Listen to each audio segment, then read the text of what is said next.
Yeah, I printed that. And Oh, you did? Yes. It seemed like. Yeah.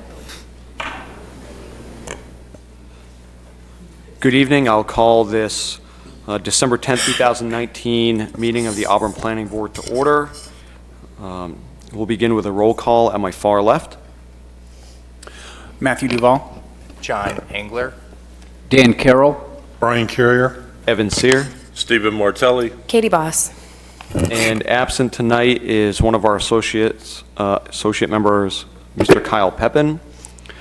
We are also absent a regular member.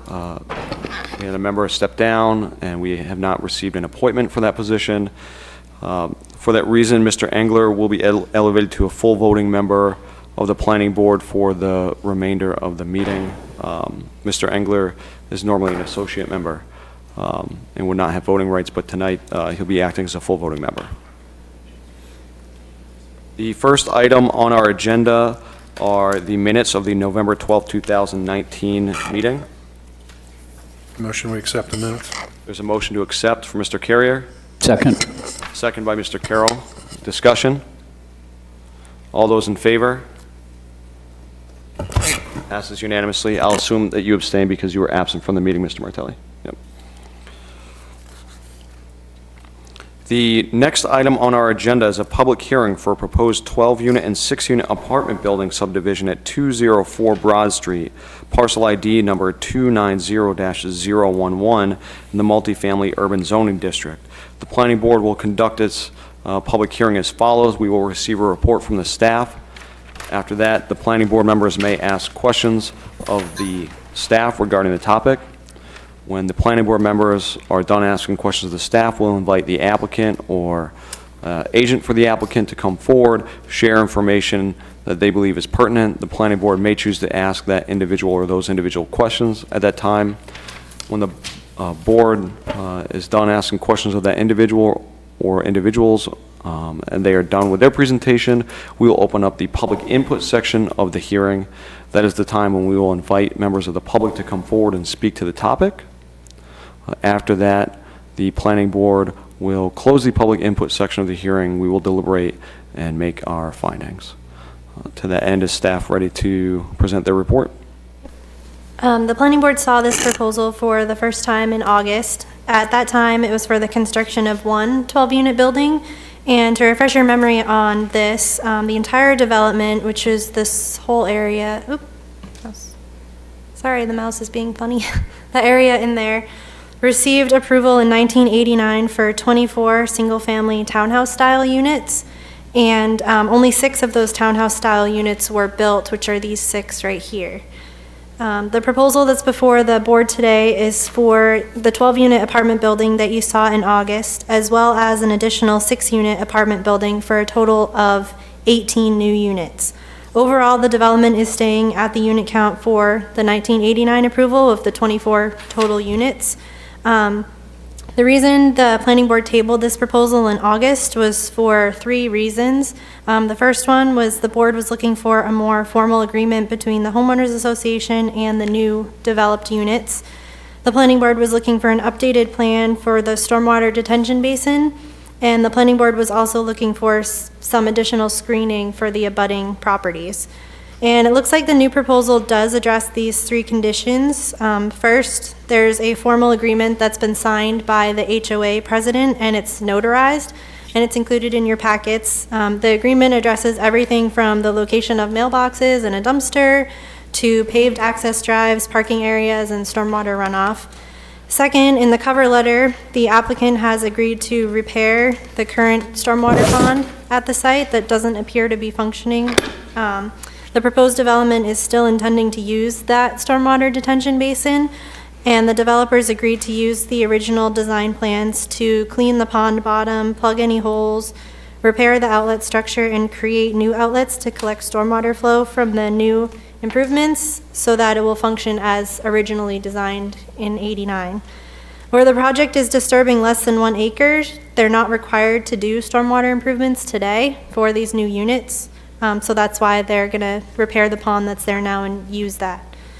And lastly, they've provided signed agreements with the abutting landowners behind the proposed improvements on Cook, Cook Street over here, Bolster, Sherwood, and Marion.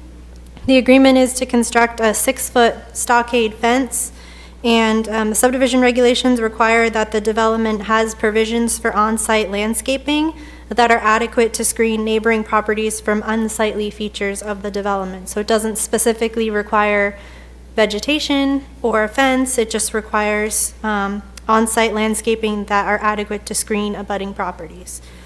A couple of items have come up in the review this month. You'll note in the application materials, the building height is listed as 40 feet. The building height's actually proposed to be 35 feet, and it meets the ordinance requirements, but we just recommend it be a condition of approval to make it clear that it's restricted to 35 feet because the application lists it as 40. And we've also put a summary in your packets of a standard for measuring height using the mean of the gable, which the city's used in the past for height measurements. So we just recommend that be a condition of approval. And nothing new in this new submission is proposed for exterior lighting for the parking areas. So we recommended this be added as a condition of approval just to make sure that any lighting that is proposed is deflected away from the adjacent properties. There were comments from staff, primarily codes and fire, on the handicap parking spaces. You'll notice that they're kind of clustered in front of the 12-unit building and not really in front of the 6-unit building. So they asked that they be spread out between the two buildings. When we spoke with the applicant, it sounds like due to the grading out there, they really can't move those handicap parking spaces anywhere else other than what's shown on the plans. So it sounds like they're going to have to stay in front of that 12-unit building just because of the site constraints and the grading. There are a few access management standards that we discussed in your staff report to be addressed through waivers. The curb cut already exists from the 1989 approval and was designed to accommodate the full build-out of the 24 units. When we prepared the staff report, we didn't really have any information on site distance or driveway spacing, and since preparing the staff report, the applicants provided site distance measurements and driveway spacing information. So it appears that they do meet the ordinance requirements for those, and we don't think the waivers are necessary. So you could scratch that section from the staff report. And lastly, there's a few comments from department heads, which we included in the staff report, and we captured them as conditions of approval. There should be a total of 5 conditions now instead of 6, since we're removing the one regarding the handicap parking. And overall, we do feel the applicant has done a good job addressing the conditions that the planning board put on the proposal last month, or last meeting in August, and we recommend that you make a ruling on the proposal tonight. Thank you. Are there any questions for the staff from the board? Sorry, could you reiterate why the handicapped parking is no longer an issue? So the ordinance requires that handicap parking be on less than a 2% grade. Yeah. And the way that the site is right now, the topography, they can't get that anywhere other than where those spots are proposed. And there are not requirements for siting. There's not a In terms of requirement that says proximity it to has. building, it's Right. specific to the grade. So this Right. is the area on that can accommodate the requirements for grade. Exactly, yeah.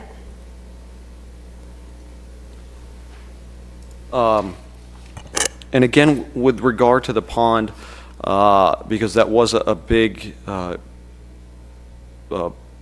discussion topic when this was before the board last. If I understand it, current standards focus primarily on water quality, whereas at the time, the standards tended to focus on quantity. And so this was developed at a time when those standards focus on quantity, which is why there's a retention pond. However, under the current quality standards, nothing, if this were a new development without this here, we would be looking at having no stormwater runoff mitigation, correct? Correct, because it's less than an acre. So this is actually giving us more than the current requirements? Right. Okay.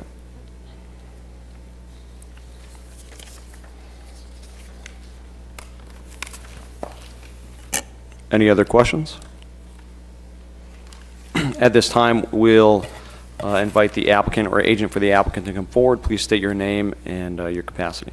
My name is Mike Gatto. I'm here to represent Jerry Moran, who's also with me, and staff report is good. We'll address any questions that you might have. If you want more follow-up, we can do that, but no really. So as far as the applicant is concerned, what was the impetus for choosing a stockade fence as opposed to a vegetative barrier? That was a discussion we had with the neighbors. Jerry did all those discussions with the neighbors. He's been, one of the clients that's been very active. He's met with all the neighbors, and that was a discussion he and the neighbors had, and they all signed the agreements. So that was actually sort of at the neighbors requested, they'd rather have a fence rather than a vegetative barrier? Because of the school that's nearby, they're worried about maybe kids crossing onto their property. Okay. So they wanted a solid barrier? Okay. There is one other buffer thing that I'll bring up now, because I know the Mrs. Perkins, who lives on Broad Street, next to our frontage up here, yeah, right there. She's had problems with her house that we found out late last week, with mold and stuff growing on the side of her house facing our property. And the problem is the trees on our property are shading it, and it doesn't get any sunlight, so it's caused her to have to steam wash it a couple times. It's caused her to have to repaint it. And she called Eric and asked if there was a possibility that we could get in touch with her. Jerry met with her today, and she would like us to cut all the trees between Broad Street to the back of her garage, about 85 feet, and clear the buffer out. We understand you have standards on buffering. We have a neighbor that's asking us to cut them. Jerry and the neighbor have agreed, Jerry has agreed to cut them if the board will allow us to cut them. It's really up to you folks, okay? So this is a question for staff. Because that represents a buffer, would that require a waiver from the board? So the buffer is abutting the access way to this new development. It's not necessarily a buffer for another residential development. So when I initially looked at this earlier, I had thought that the buffer was for these 6 apartment units over here, but it looks like the access way is, which is owned by Jerry, is the neighbor. So it's not technically a residential use that would need to be buffered. But having said that,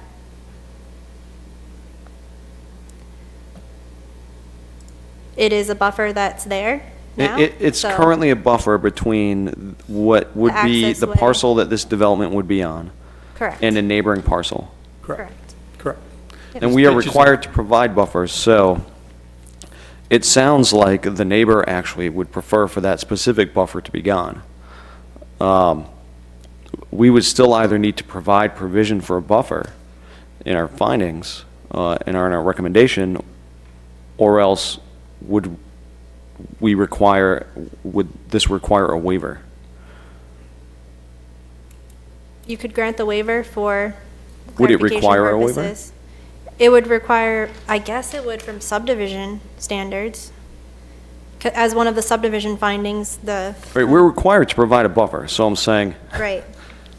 The subdivision guidelines says, has adequate provisions for on-site landscaping that are adequate to screen neighboring properties from unsightly features of the development.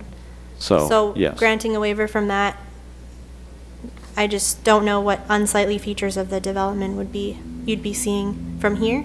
I guess because the access way is already there. Well, that's you sort of in have the eye of the townhouse. beholder, right? So it depends it depends who lives in that house. Right, I think. exactly.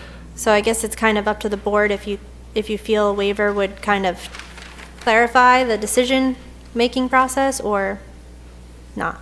Okay, we'll keep that in mind as we. I just wanted to bring it to your attention, and Thank she you. can speak if she has concerns. So we had, that came in late last week, and we met with her today, so that's why we're bringing it here tonight.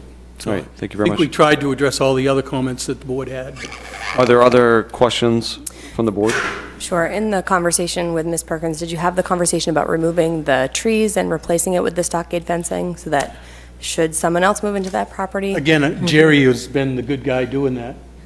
Basically, when I looked at it, most of the trees were probably not enough sunlight in. Can you use the mic, Yeah, please? please, Sorry. please use the mic because these are recorded, so it's not, it's partly so that everyone can hear what you're saying, but also so that it'll make it onto the tape as well. When I talked to Ms. Perkins, I was willing to cut the trees, because the trees seem to be blocking the issue, that was the issue for her, and probably leaving the the lower shrubbery to create that buffer.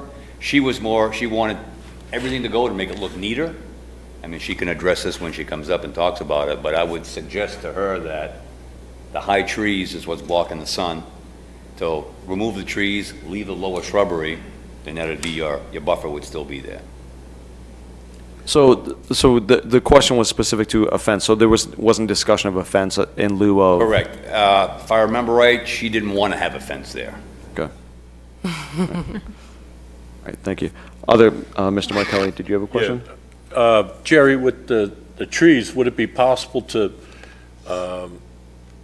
it'd be a little extra work with what I'm going to do, is remove everything and put in a brand-new vegetated buffer? This way it would last a while and look nice and... Anything is possible, it's money, you know? Yeah, If I may, understand. we took a couple pictures of that buffer. Could you show a couple of the other pictures? And my point is, there's some smaller trees and shrubs that when I was walking it this summer, I couldn't see your house as I was walking 5 feet high. Right. So there are some shrubs and stuff. We're talking about the major trees that we would cut. We'd I leave. mean, in reality, for winter in this area, that's ironically fairly well screened right there, but. Yeah, and again, we're just talking, the smaller trees, inch diameter stuff, all that stuff would stay, it's as I understand it, and we'd be cutting bigger trees. But I do understand. Is all of that vegetation that we are seeing, say, to the left of the satellite dish on your property? On Jerry's property. The flag you see, the orange flag you saw on that picture is on That the is top of the pin. Yeah. Okay. So is it just the vegetation on that side of the house? Yes. Yes. Yeah. Well, I gotta say, this is unique. I'm not, I- I don't I'm remember sorry. the last time that a butter I seem to came in get and 'em. really wanted the developer to cut the trees down, so, okay. Are there any other questions for the applicant or agent of the applicant? All right, seeing none, thank you very much. At this time, I'd entertain a motion from the board to open the public input section of the hearing. So moved. Motion made by Mr. Carrier. Is there a second? Second by Mr. Martelli. All those in favor? At this point, the board would invite members of the public who would like to speak on this topic to come forward. If you choose to speak on this topic, please speak clearly into the mic and begin by stating your name and address.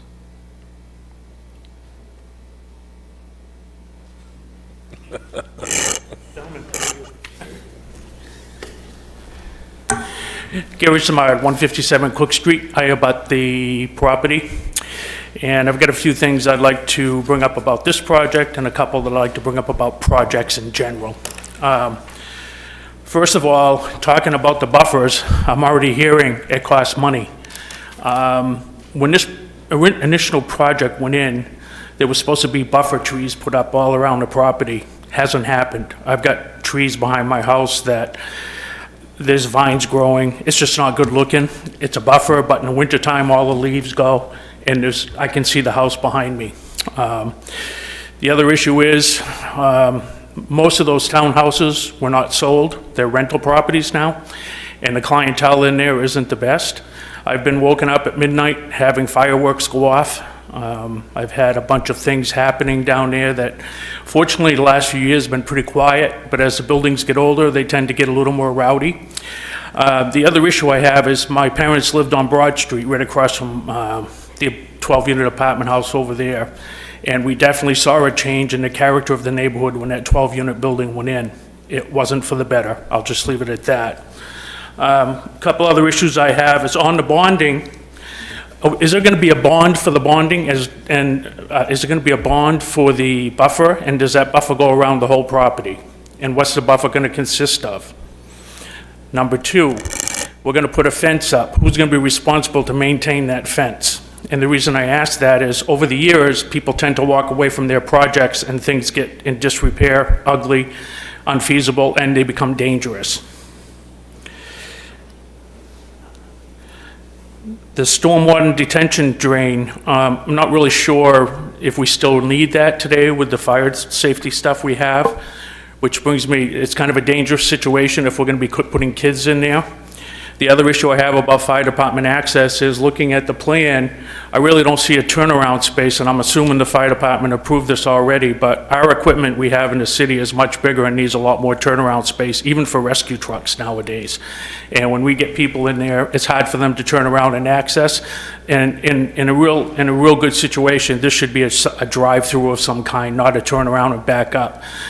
Being retired from the fire service, backing up fire equipment in a complex like this is very dangerous. Fire trucks and police cars go in, and equipment backing up tends to bring the kids out and that type of thing. The other issue I have is when we're building these buildings, this is kind of in a general type thing, who's going to inspect these buildings to verify that they're maintained, all the safety codes are maintained? A few years ago, one of the deputy chiefs in Auburn said that every apartment house in Auburn is inspected every year for life safety. It's not, it's impossible, they can't do it. When I was in the fire department, we went from 2 inspection days with 5 trucks a day inspecting, Tuesdays and Thursdays. Now they're down to Thursday, and they're lucky if they get 2 or 3 trucks out doing the inspections. What you're setting yourself up for is a Portland situation where you're gonna have people using buildings that are not allowed. I've done some recent fires. I do fire investigations, by the way, throughout New England.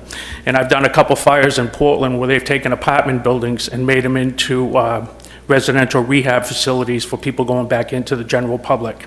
I can very easily see this happening here if we continue this use with these buildings. The other issue I have is, again, in following up on that, if you're going to build all these buildings, we need somebody to do the inspections, not just with the fire department, but city staff as well. They do go in disrepair.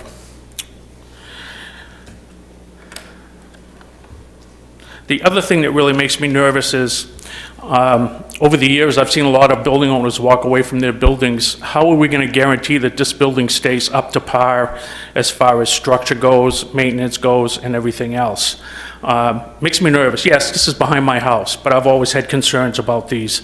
I don't really appreciate getting woken up at midnight with fireworks and other activities and parties going on. I also think this is a real good place for kids to get into trouble, especially cutting through backyards. So those are my feelings. I keep saying that's not a good thing, but I've worked with these gentlemen before. I have no doubt in their abilities, but what does fear me is the fact that when they sell the buildings, other people come in and they don't have the respect for the buildings that the people that built them do. And my property, I'm assuming it's going to go down in value on this.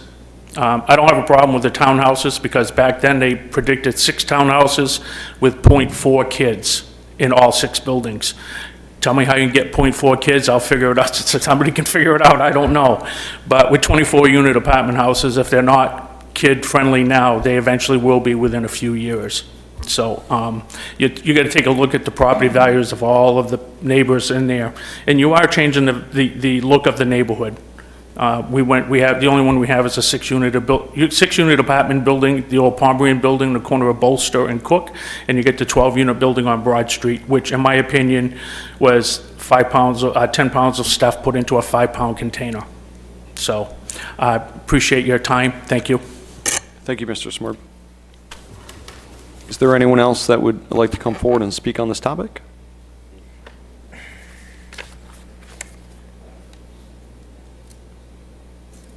Seeing none, I'll entertain a motion to close the public input section of the hearing.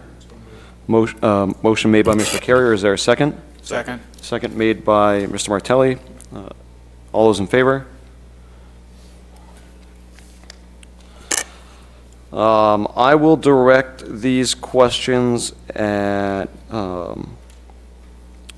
staff. I think I'll go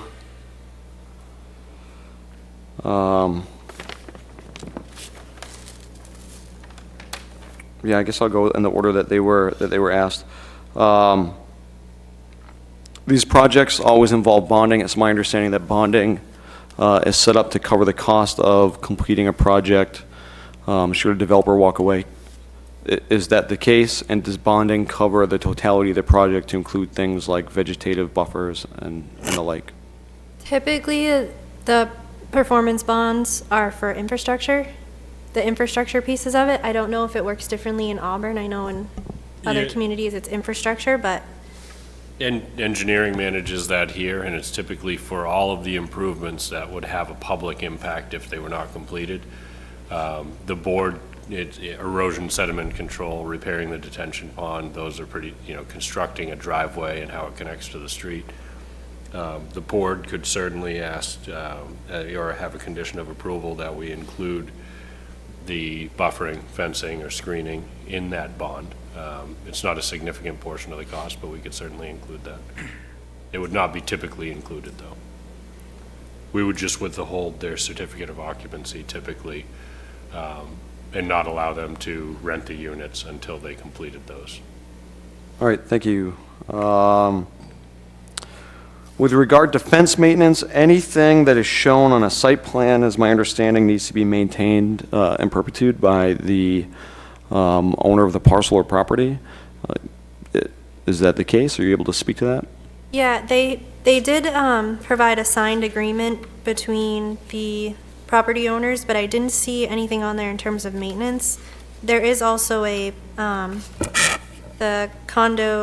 documents that were signed by the condo association president, the maintenance agreement, and it could be a condition that be added into that maintenance agreement as well, maintaining the fence, because it does get into like mailboxes and dumpsters. In lieu of a written agreement, as I think back to projects that have come before us where either buffering or other aspects have not been maintained, we've required that they go back and reinstate those. Is it the case that something that exists on the site plan, for instance, a buffering fence, is required to be maintained by the owner of the parcel? I would say yes, but I would recommend it be included in that maintenance agreement because it gets into mailboxes, dumpsters. I would think the fence could be added into there as well, just so it's absolutely clear. If somebody 10 years from now is looking at it and sees it on the site plan and sees the agreement language between the property owners that's signed by the property owners and is trying to figure out who should be maintaining the fence.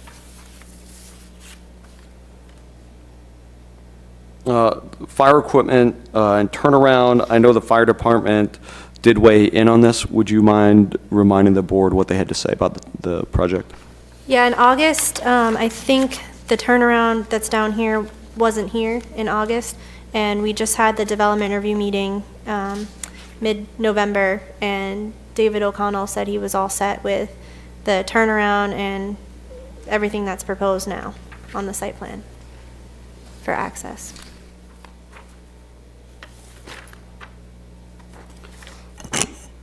Where exactly is the turnaround on this site plan?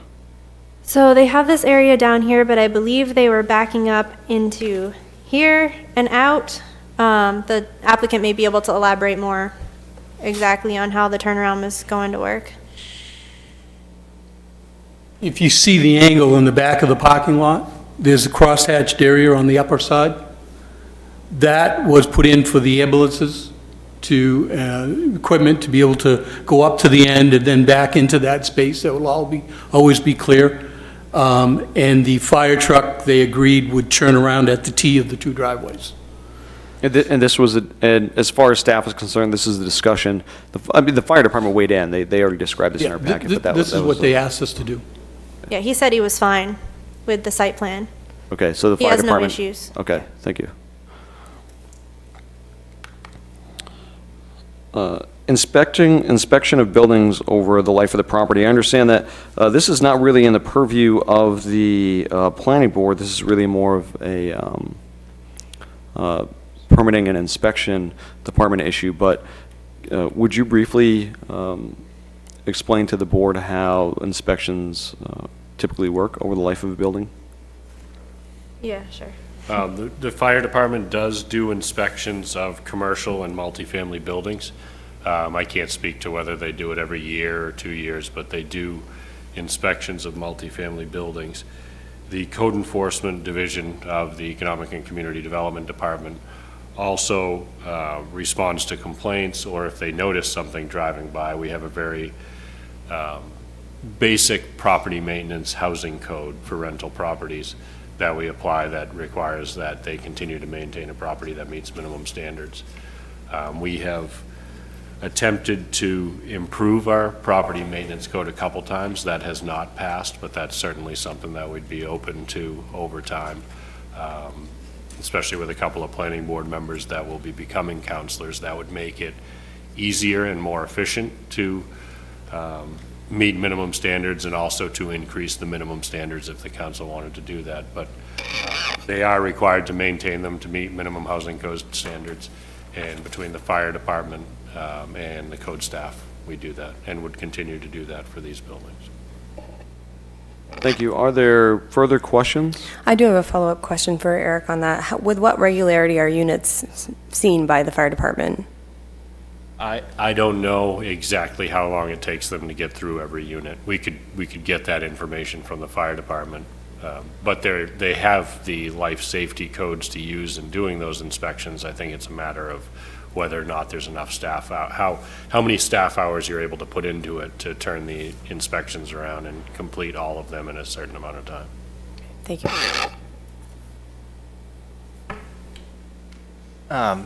We've heard other complaints in prior planning board meetings about vegetative buffering having never actually been properly constructed or established. I guess ultimately, code enforcement would have to go out and look to see if those buffers were actually established and maintained, correct? Correct. And here in Auburn, does code enforcement actually inspect and give infractions for landscaping and vegetative issues like that? We would be inspecting for it at the time that we issue a certificate of occupancy. We don't go back to the fence in this development, we wouldn't go back there unless we received a complaint after we show that it's been installed initially. But we would expect a neighbor to call us if there was a problem with the fence, and we would respond, and we can certainly require them to repair it to meet the original standard. The question I had gets back to the fencing and the responsibility. We have had other projects where that was addressed specifically, and the change of ownership. We've always held that regardless of the ownership, the original site plan should be maintained. Given that, would change in ownership, in other words, the way they build it now would be the way that we've agreed for it to stay.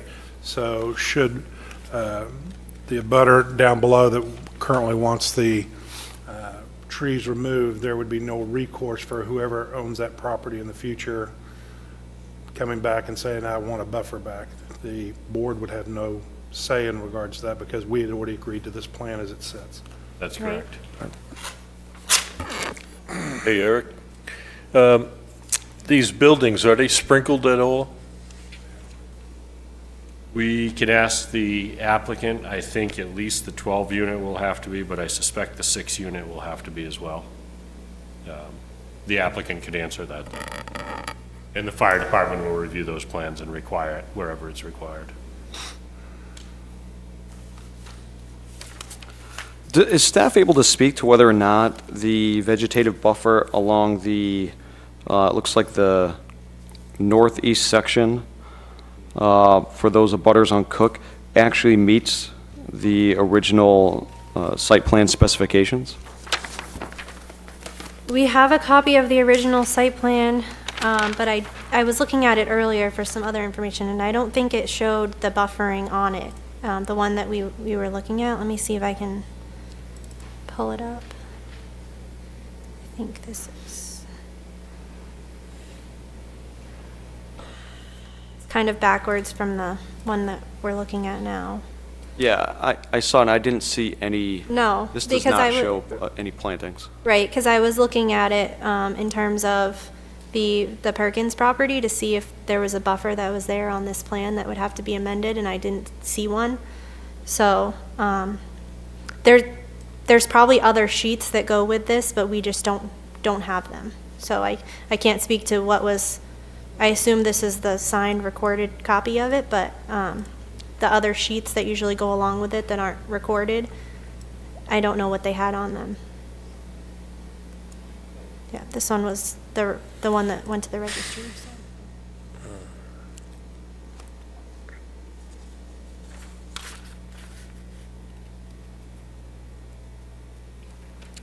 Thank you.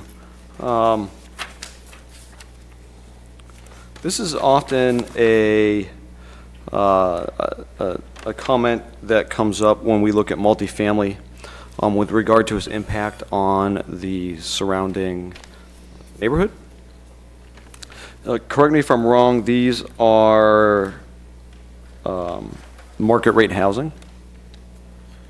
These are not being funded. Is the applicant able to speak? These, so these are not being funded with tax credits? Market rate. Market rate, okay.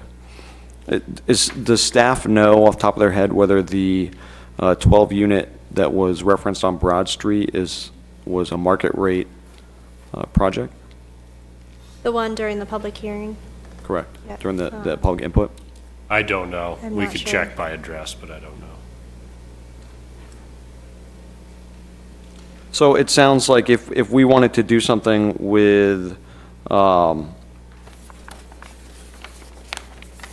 buffering along that northeast section, that's a condition that we would need to make with regard to a plan Right. being submitted. Okay.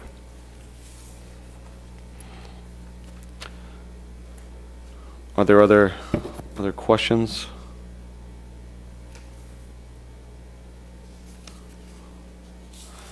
Okay, at this point, the board has discussed some concerns. It sounds like with regard to the trees along the northeastern border, I think it would be best, whoever makes the motion, to include a waiver for that vegetative buffer. Or actually, that we either include a waiver for the vegetative buffer or make explicit that the shrubs are not to be taken out, as those are to act as a buffer, but that the trees can be taken out. If that's something that people want to do. It sounds like on the table is to discuss including paying for buffering in the bonding, to include that in the bonding, to look at buffer requirements along the northeastern section of the property, to discuss the maintenance of the fence that is acting as a buffer along the southern section of the property to be included in the maintenance agreement. There are also other conditions in the staff report, as well as any others that someone might want to include. So is there anyone that... Yes, Mr. Gatto? You refer to the northeast boundary, and I don't see a north arrow on this plan, but are you talking about the Perkins property? When you say I'm that- talking, when I say, well, if I am looking at this correctly, this is, north is sort of here. And so northeast would be behind those properties that are on Cook Street. I'm seeing Mr. Provost, Mr. Bilodeau, and a Mr. Smart. And we have proposed a buffer along Bilodeau, Provost, Dillingham, and the ones along Boster, which don't show on this map, but show on another map. Do you have the... I see a stockade fence here being shown. Why didn't you extend that down past the Samar property? Why did that end at the Bilodeau property? Because we didn't touch the tree line by his house at all. Whatever's there is going to stay. And she just clicked off at my request. There you go. There's the fencing there. Oh. We have a buffer coming down along the Bilodeau. Yeah, see, it ends at the property line between Mr. Samar and Mr. Bilodeau. Yes, and she goes that way, and you'll see the darker line for the tree clearing goes off from the Bilodeau column there a little ways and up into the parking lot. So all those trees that exist between Mr. Sabad and the parking lot are going to stay. That's proposed, okay? So that, I was wondering when you said northeast, if you were talking about that boundary. That's what I wanted to. Yeah, I mean, I'm just, yeah, I'm talking about the entirety of that boundary. There's provision for part of it, but Yeah. not all of it. Oh, so you're extending the buffering? I'm reminding the planning board that it's been part of our discussion. Yeah. That there are questions about the buffer in that area. Yep. And that if someone is making a motion, it's well within their purview to include conditions regarding a buffer for that area. Understood now. And the only thing that I would say, if you're going to do something about the Perkins property, then I would call it the Perkins property line, and from the right-of-way 85 feet back if you're going to do something. That's only, I just wanted to make sure it was clear so we all understood.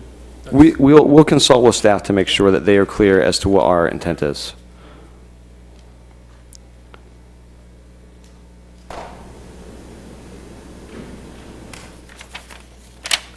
So, how do people feel about this? Is there anyone that wants further discussion before making some sorts of motions? So the way I understand, Mr. Gatto, and that you two were discussing is the way they've proposed it presently. The stockade fence goes to the tree line, is the buffer, and the trees take over as the buffer at that point. Is that correct?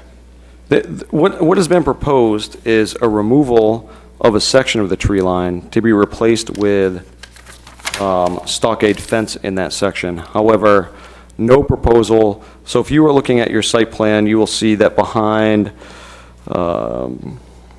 property owners John Provost and Brent Bilodeau, a stockade fence on the plan. It's my understanding that the stockade fence will be in lieu of the trees that are currently there. However, the trees that are between the parking lot that currently exists and the property owned by Gary and Kathy Simard, that fence does not extend across the back of that property, and that those trees are not going to be removed. So, yep, so that was the discussion we were having.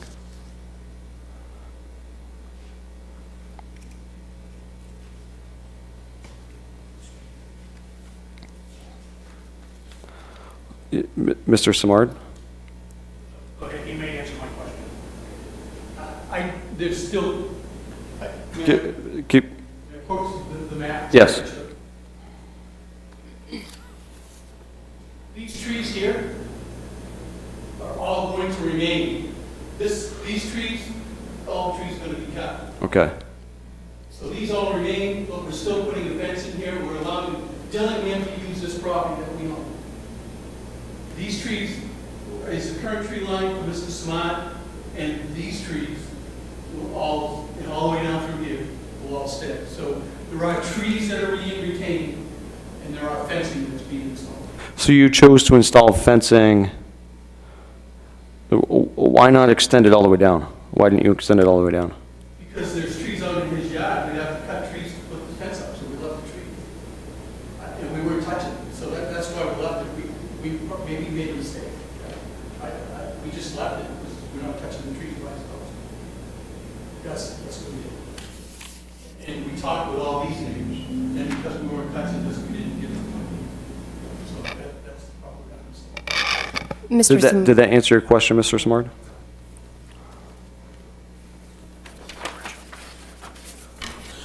I heard you talking about a letter that the landowners signed. I never got one, I know why now. The trees behind them, my house, were natural grown trees. They were never part of the project that was approved back in '87 or whatever. If you go look at those trees are also ripping out part of the banking towards that townhouse that's there now. Initially, I believe it was supposed to be evergreens growing up there, so they'd be full and high. Personally, I don't like a stockade fence. It's not high enough, and they tend to rot and disrepair. I like the trees, but I like trees that fulfill from bottom to top for separation issues. So that's just my feeling, and the trees I have now, if we're going to go back to the original plan, they should follow the plans for the original plan all the way through. This is another thing of going through these projects. You know, we get down and then we get an exception for this, we get an exception for that, and then this is what happens. We don't follow through with everything that we want to go. So that's why I asked if there's going to be a bond on the buffer zone for this, so that if anything does happen, somebody will take care of that buffer zone the way it was approved by the planning board.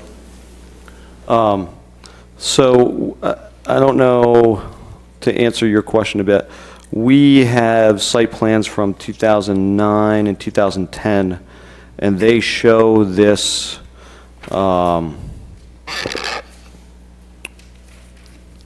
these trees that are between your property and one of the currently built townhouses.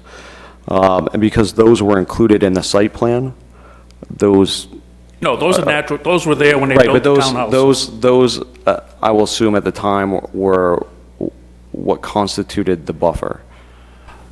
I don't know. That's not, they may have assumed that was their buffer, but that's not what was Yeah, approved of the plans. It's often the case, well, it's what shows on the plan, so, Right. absent of a member that was here at the time. Right, I understand. Okay. But I'm just trying to get it corrected for all of our But neighbors. may I ask a point of clarification? What sorts of trees are there? Are these deciduous trees? Are these like oaks and maples, or? No, it's just, it's poplars and some sort of tree. I've never seen it before. It wraps around other trees and it grows big vines. I'm always cutting the vines down because it grows right up the trees. What is it? It's the invasive vine. Invasive. It will kill the tree eventually. Well, yeah, and what's happening is the trees up there, they're poplars and they're growing out over my land and everything, and I've got to keep trimming back and, so I can mow my lawn. Right. And that kind of thing. But yeah, it's definitely, like you said, it's an invasive tree, and, you know, it'd be nice just to have some evergreens out there, make it look good, and that's like, plus the banking's fallen by that townhouse, something that needs to be looked at. Okay, thank you for the information. 1988. And there's just showing the banking. There's nothing there, there's nothing there. You might not have required it then. Further discussion?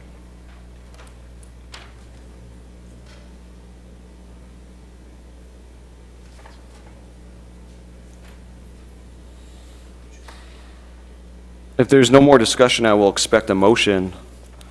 If there's a motion made, I would expect the member to keep in mind the current discussion that we've been having and consider including some of those conditions that we've discussed. But I will wait to hear a motion before commenting further. So, to clarify then, the vegetation, the natural vegetation that was accepted as buffering between the property and the Samard property, so is that up to the standard, the vegetation that he's describing? No, and generally we would require some sort of a evergreen, and we'd require an evergreen, and sometimes in a residential setting we'll ask for a standard that meets more of a business zone, which is 2 rows that are staggered. And sometimes we will accept more of a residential pattern, which is a single row. But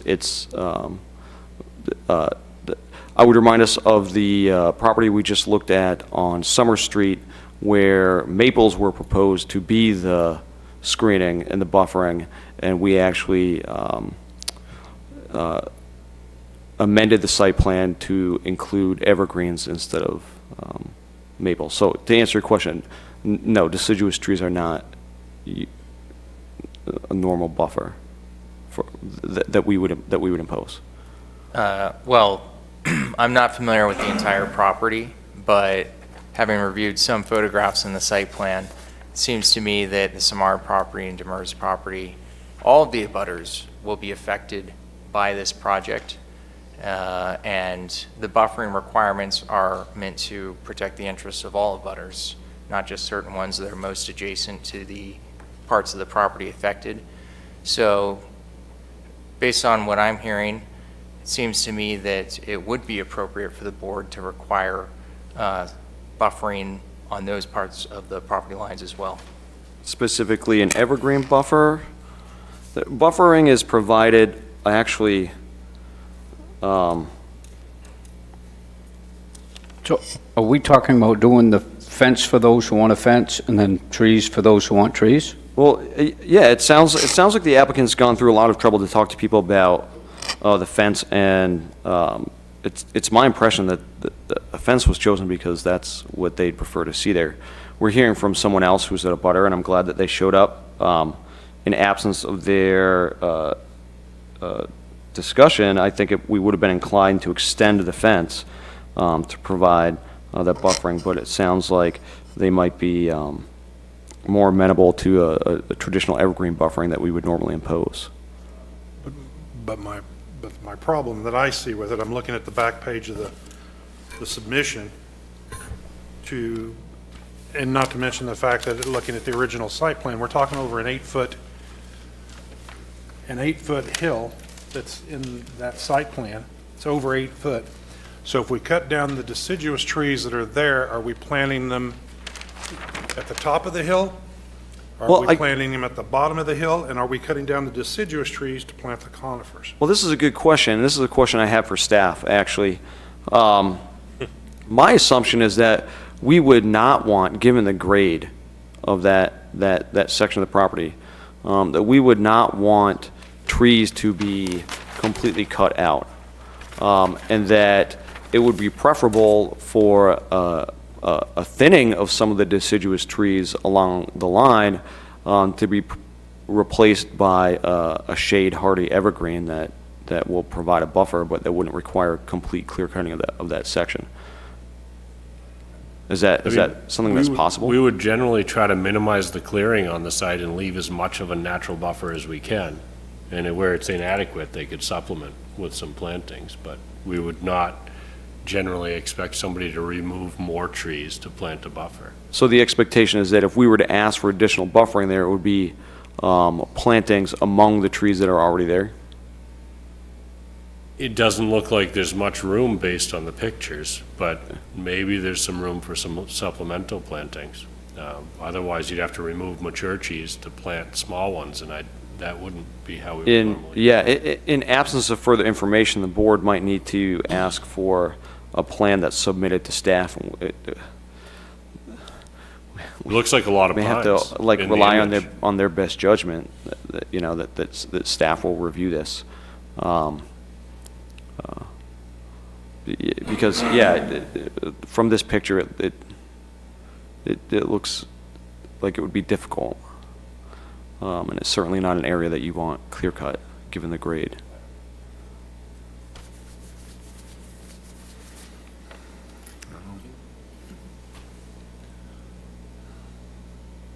Again, in the absence of further discussion, I'm going to ask that someone consider a motion, and that in considering their motion and making their motion, they consider the discussion we've had and whether they want to include some of those things as additional conditions. But that we really need a motion on the floor before we can have further discussion.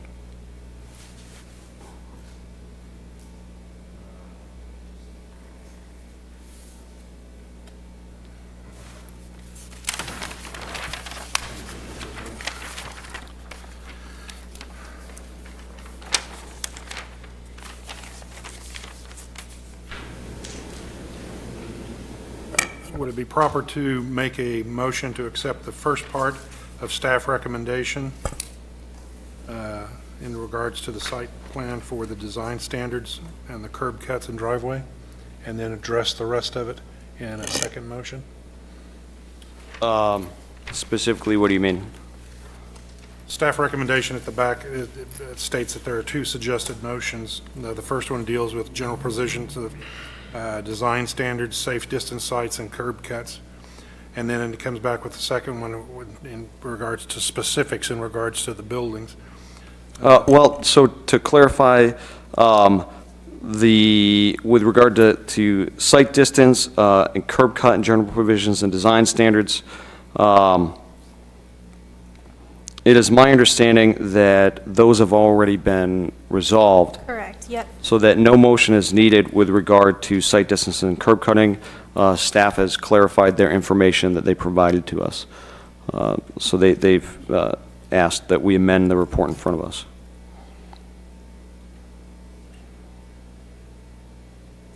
Well, I think that we're having trouble making a motion because we're not entirely sure how we want to deal with these buffering issues.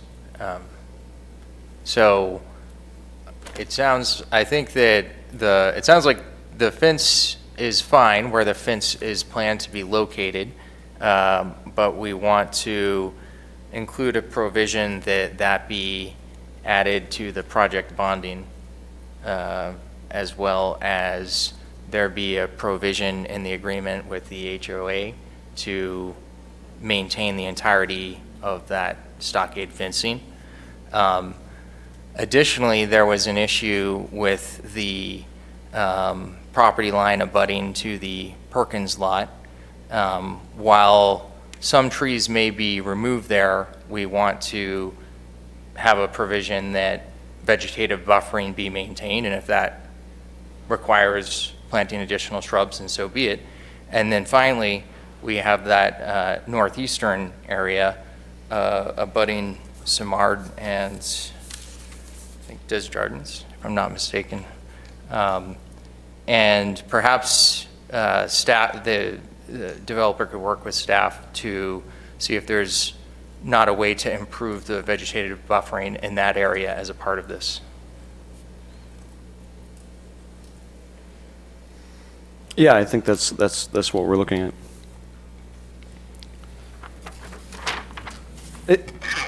All I right. was just In the saying- absence of a motion, I will put forward a possible suggestion. Yeah, does that work, or were you going to take a stab at it? No, I was just going to suggest that, thank you for bringing up all those points. I agree with all of them, and to say that I don't think it's unreasonable to ask that that staff takes a closer look along with the developer at specifically the abutting plot, the Simard plot, to look at what's deciduous and can be removed and interplanted with evergreen. I think it's appropriate. It's what the abutter would like. There's a With plot to your Demers. north as well. Demers, yeah.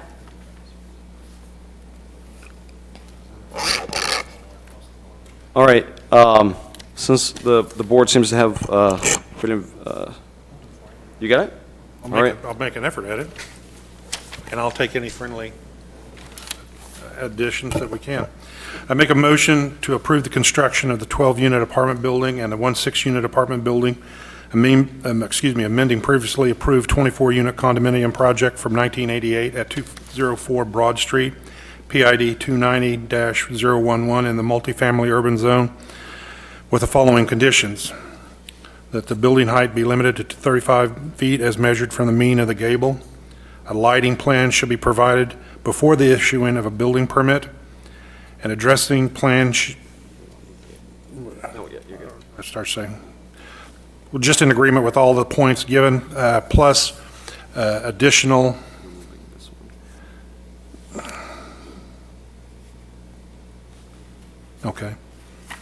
Okay, well, then I'll go back to reading them. Yeah, it's my fault. An addressing plan should be provided to the addressing officer before the issuance of a building permit. Bonding and inspection fees must be approved and paid, and a notice to proceed obtained from the city engineer. The next point would be removed, and finally, the next one would be the applicant shall coordinate with Auburn Water and Sewer on metering and water line relocation before a final certificate of occupancy, is issued for the units.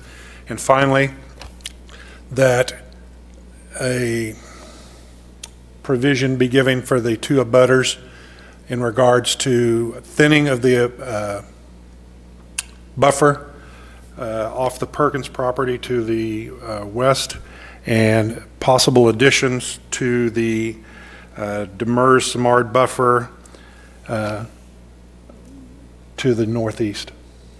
May I make a friendly amendment? You may. I would ask that we amend it to include, with regard to the Perkins property, that the condition read that trees may be removed along the property line with the Perkins property, but that a vegetative buffer be maintained. and that a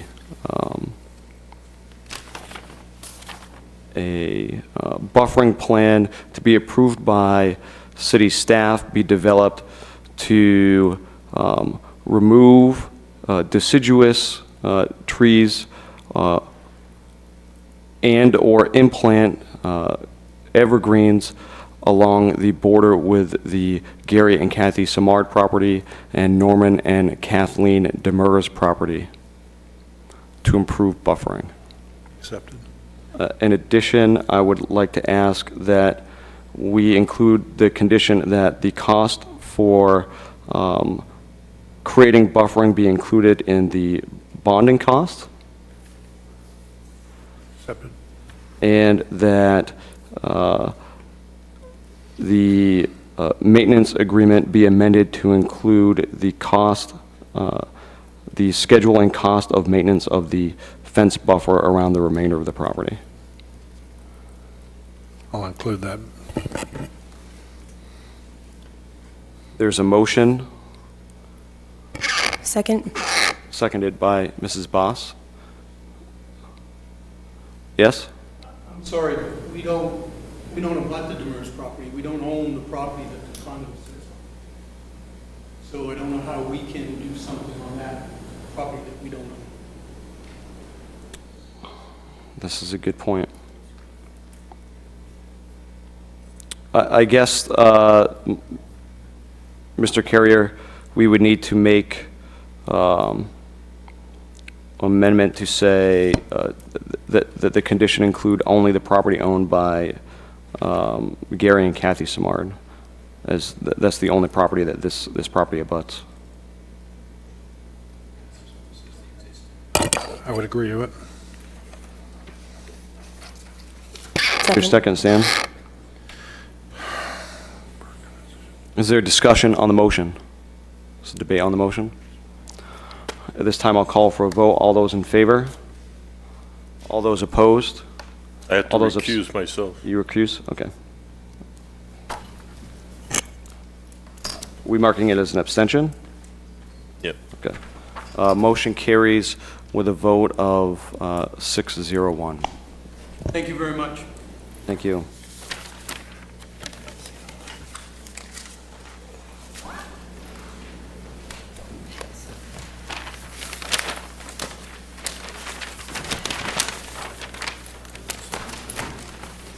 The next item on our agenda is a public hearing to review draft ordinance, discussion, and recommendations to the City Council regarding the adoption of an ordinance regulating solar energy generating systems in the industrial district.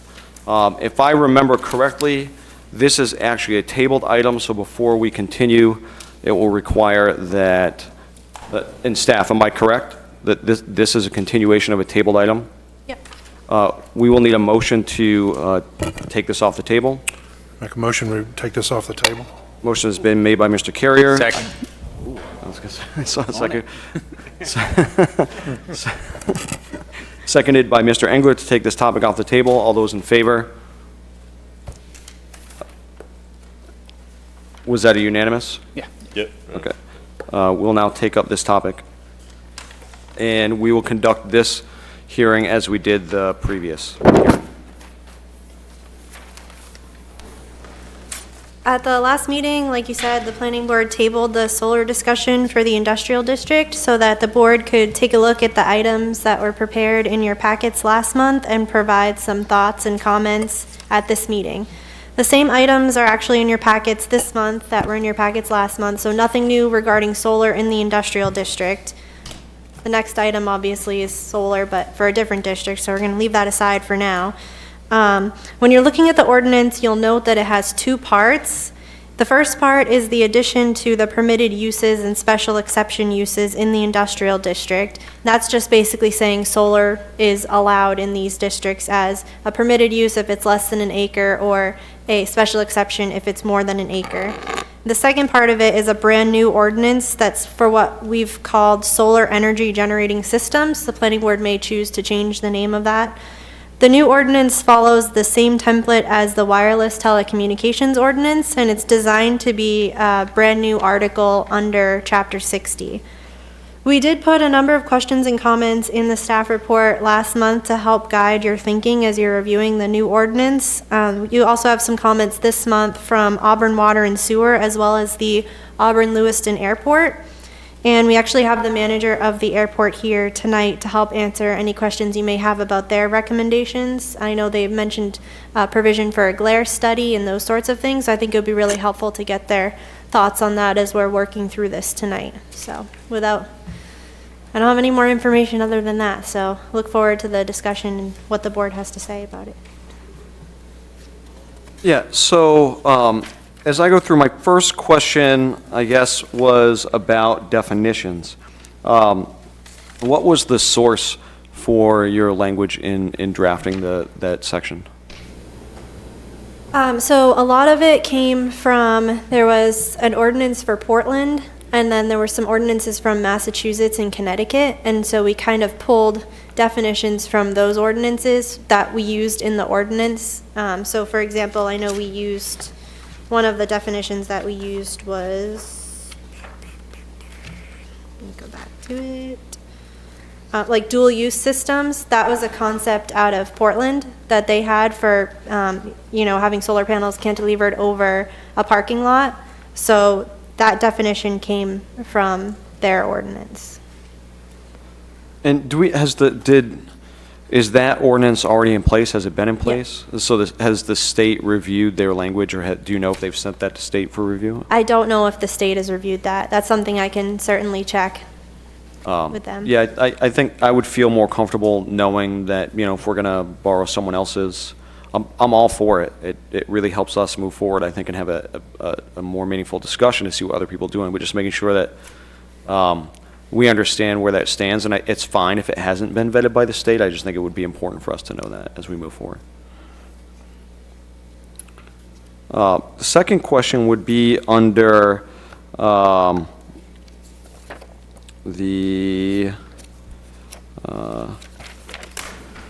actually would be under administrative procedures with regard to the 1 acre. Are you able to speak to sort of how that was derived and why? And I ask only for clarity. I know that I've met with staff to ask, why didn't we use electrical output and so on and so forth. Right. So I know that there's a background there, and I want to make sure the rest of the board has that background. Yeah, so we went back and forth on what a good threshold would be for solar energy systems that are allowed by right in the industrial district.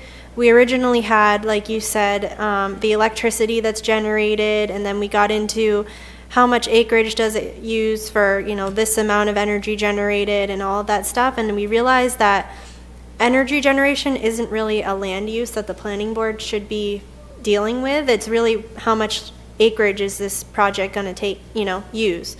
So we tossed around, I think it was 5 acres, we tossed around 10 acres, and ultimately we decided that 1 acre sounds like a reasonable threshold to start with, and the planning board can increase it, decrease it from there, but we thought that would be it's a sizable project. It's not, a giant 20-acre project. A lot of the solar projects that we've been seeing that have come before us internally have been 20 acres or more. So I think 1 acre is not unreasonable to start with, especially since those larger projects are taking up a lot of space. So. And the size of those proposed projects, is that why, because as we think about this, we're thinking about this really as sort of construction of not a building per se, but I guess I'm not sure what the word I would use there is, but that we used 1 acre as opposed to our threshold for square footage for a building for what reason? Right, so for a new building in the industrial district, as a special exception, it would be 10,000 square feet would be when the planning board process would start. And we just thought that 10,000 square feet was a little too low to start regulating someone that just wants to put, a few solar panels on their lot. So that there's no science behind our decision-making process. We just, we thought an acre would be reasonable to start with. We obviously are not married to an acre. That's just So something that we. It's safe to say that this is an area that you want the you want the planning board to weigh in everywhere, but Absolutely, make findings yeah. specific to something like this. And my assumption would be that as staff was thinking about this, they were thinking about occupying 1 acre, being the totality of, say, like a cast shadow at noon, if as a closest analogy, as opposed to 1 acre.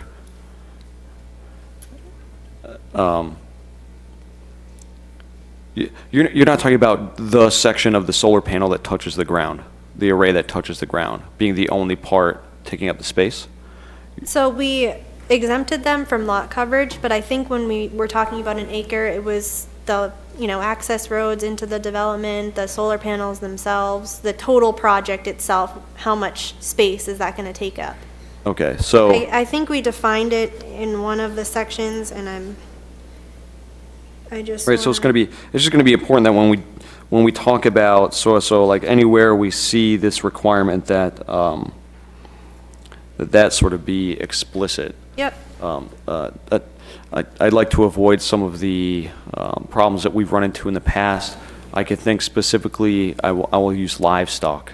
Okay, so a few years ago, the planning board had to deal with this definition because it was defined essentially 3 different ways in 4 places, and there were some places where it wasn't defined and which definition went with what. And I think as we move forward, that's something we want to make sure we're not sort of building into new ordinances as well. To follow up on Mr. Sears' point, I don't want to send staff on any kind of wild goose chase. I think it would be good to ground the threshold in some kind of technical logic. And so I'm not sure if anybody knows on a megawatt basis what can be generated by a 1 acre solar farm in New England. We don't necessarily need to understand that, but maybe an understanding of what are the scale of commercial projects that are being developed in New England. If we had an understanding of, 10 or 20 of those, then how would that stack up against this 1 acre suggestion? And we do have that information, because initially when we started to get into this, we were looking at how much would this particular project need for acreage if they want to generate this amount of electricity. So we started down that route, and we have Charlie is the electrician, and he's pretty familiar with these types of projects too. So if we give him, like an idea of what we're looking for, how much, power will this need, and then there's numbers out there of how much kilowatts required for acreage, what acreage is required for this amount of kilowatts. They're rough estimates, but we did get that information initially, so. So if I understand you, John, what you're stating is maybe using a wattage, megawatts, whatever, as a threshold rather than square footage or acreage. If we see pictures of certain, or illustrations of certain solar setups saying this produces this, this produces this, this produces this, then pick a number and use that as a threshold. Well, it's just that personally, I don't have knowledge of what's going on with commercial solar development in New England and the scale of the installations being developed. I've seen some stuff out west that's pretty big. And so 1 acre, all that stuff's at a much different scale, but it might be appropriate in this. Yep. In the projects that we've been talking with potential developers on, they've been in the range of 20 acres. One of the things that we had talked about too, avoiding, was that the technology is constantly improving, and if we set a megawatt standard, we might be essentially being more restrictive for more efficient technology. That let's say you could generate 5 megawatts in an acre now. If next year there's a product that can generate 10 megawatts in a half an acre, they'd more quickly become subject to a higher review standard for using a more efficient panel. Is staff aware of any projects that have been proposed in Maine or New England that are less than an acre? You mean commercial type of projects? Maybe some on landfills, but I think generally they'd serve the principal Yeah. use on the property if they're at that scale. So can I ask the question, was staff envisioning this as a way to essentially, to provide a standard, but a way to essentially ensure that all commercial solar installations will only be accepted as a special exception? Yeah, so we went about it two ways. The first is we essentially exempted anybody that wants to put in a solar installation on their property as long as it's going to serve the principal use. We initially started by calling it a commercial solar energy generating, commercial, using that term. But then we found out with net metering, technically all solar energy could be construed as commercial. So we wanted to kind of avoid that. There was a lawsuit in Connecticut about that and everything. So we tried to avoid using the term commercial and say, if you're generating the electricity for your property, whether it's your building, your commercial building, or your residence, and you're not planning to sell it off-site, which, you have to phrase it, a way so that it doesn't sound like you're getting into commercial, but we tried to exempt those and then capture anything that's going to be sold off-site, whether it's an acre or 20 acres, and make sure the planning board has the opportunity to review that. So it really comes down to at what threshold should the planning board start reviewing these and have the public process. And So are we looking at panels that are going to be on a residential house or barn? Or is this going to be an accessory type of building? yeah, so we exempted roof installations as long as the power is going to be served for that structure. So if somebody, a commercial building, 50,000 square foot, commercial building wants to line their whole roof with solar panels and sell half the power off-site, then that may or may not, depending on acreage and that sort of thing, but.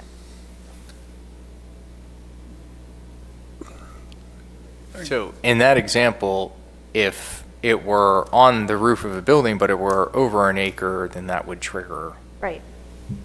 review. Yeah, I think we left it at roof, if it's on a roof but over an acre too. I think we left it in there.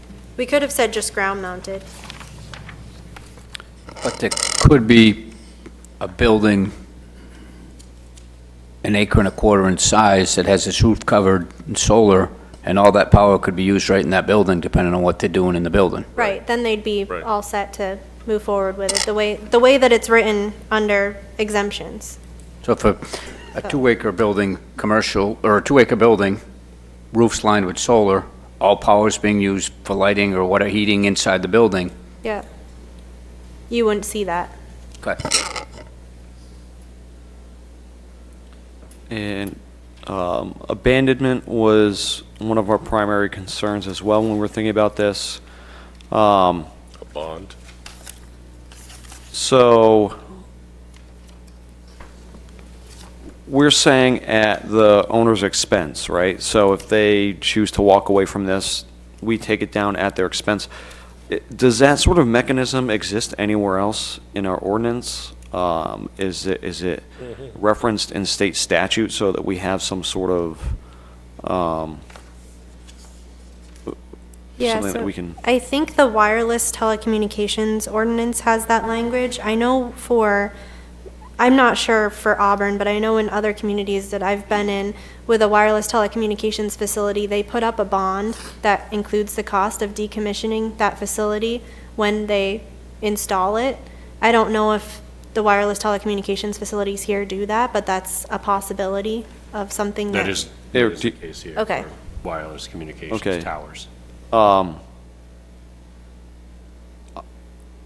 I may very well have missed it. I didn't see that language requiring a bond in here, so if that's. It's not in, yeah, Okay, it's, so as we're giving feedback to staff, like, make Yeah. sure that we include that. we have the at their expense, but we don't have the bond in there, but that's certainly something we can add. I Well, don't think it's in the wireless telecommunications ordinance. I think, It is in there? I think it would be, Okay. I think it would be important for an applicant to recognize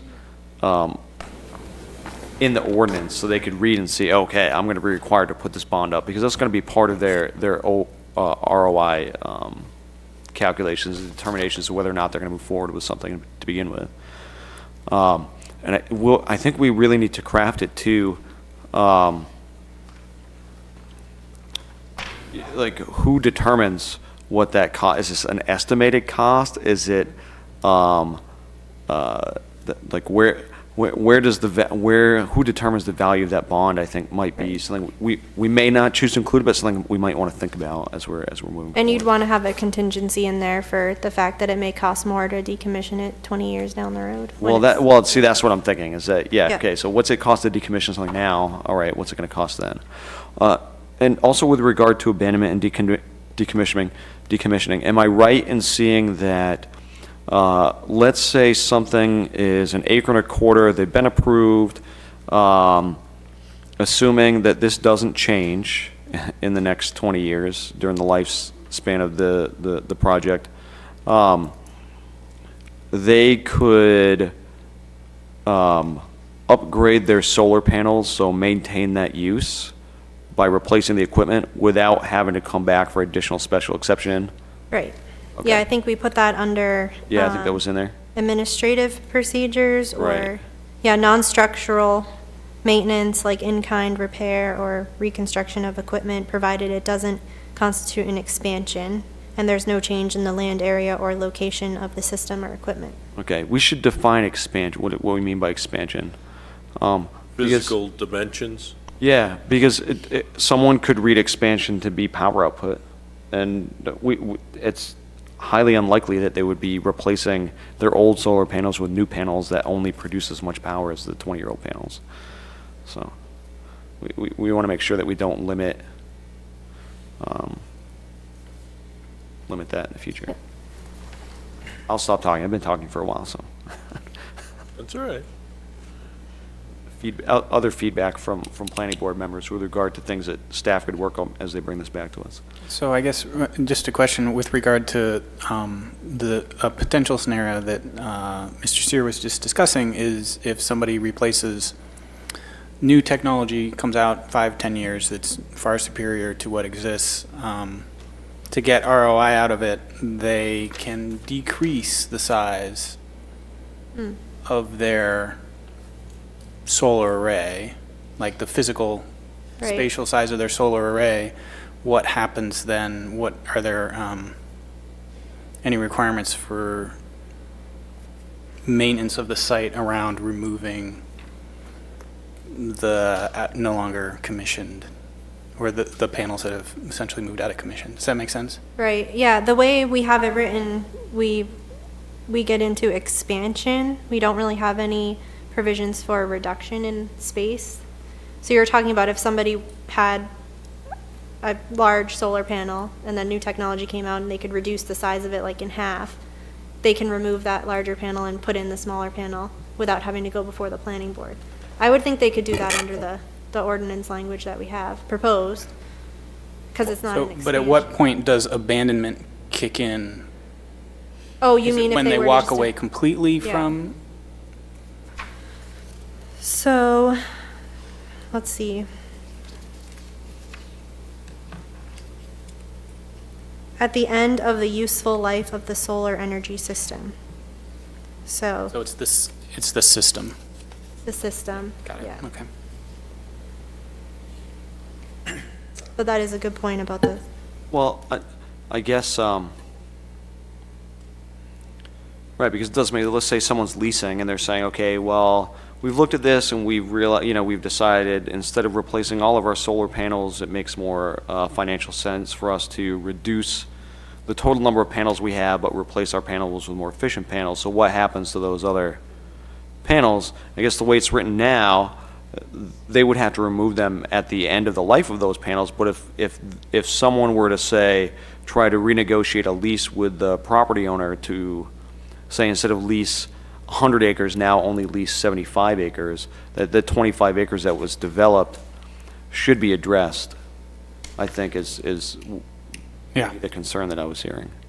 And perhaps some clarification on the definition of the system too. So is it all panels that are currently actively in use or any panel mounted on the property? right.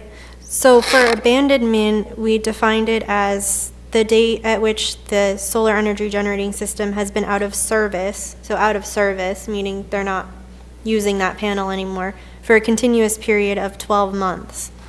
In terms of our definitions, we have a definition for ground-mounted solar energy generating systems, and we define those as ones that are structurally mounted to the ground. They can be stationary or revolving. And then we have solar energy generating systems defined, which is a complete assembly consisting of one or more solar collectors and associated mounting hardware or equipment intended to provide for the collection, storage, distribution of solar energy, electricity generation, solar thermal hot water systems, and then we say they may be ground-mounted, dual-use, roof-mounted, and building integrated systems. We don't have anything in that definition in terms of infrastructure, like roadways to serve those systems and those sorts of things, so that's something that we may want to look to include in there. Well, I'm wondering if we could define abandonment differently, Yep. such that we're not saying the date at which the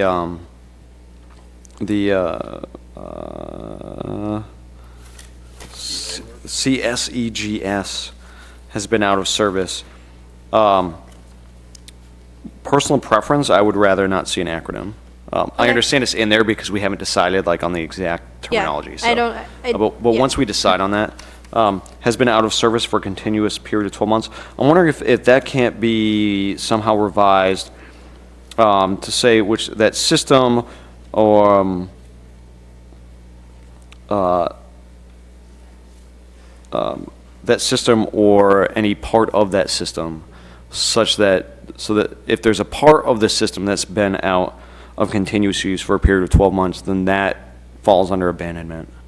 So that way it can be the entire system or a part of the system, so that they're kind of like. Or alternatively, we can describe the system as any part of the system that's actually generating electricity. Right. So, Right, so if something's taken offline, it's no longer part of the system and should then be mitigated. subject to the abandonment. Yeah, it has been abandoned. Okay, yeah. Is there any other feedback? In regards to his statement, if a part is taken off, right?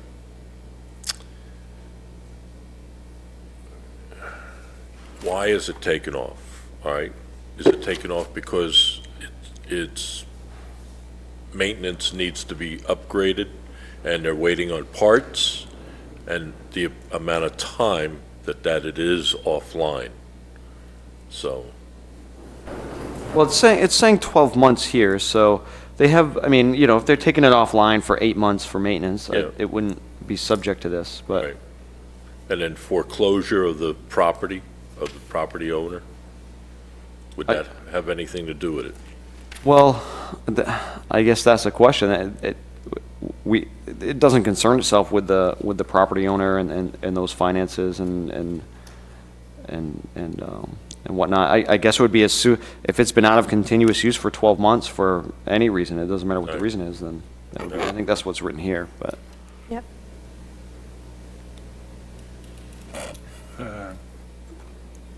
Just in general, looking at the suggestion out of Portland about the solar easements and the buffering, we were talking about making a change, and I didn't see it in here. I don't know if I bypassed it in sweeping through. The buffering requirements on certain systems that all the tops of the panels could be within 10 foot of the base of the ground. With other arrays, they could be 20, 25 feet up. How are we addressing the buffering requirements for that? Because if we require a buffer, they're going to do a buffer that would benefit them. Right. Right now, it's not less than 15 feet, but this brings an important question. Should we say it needs to exceed the height of the solar panels by a certain amount? You know, like that's, because that's really what you're speaking to, because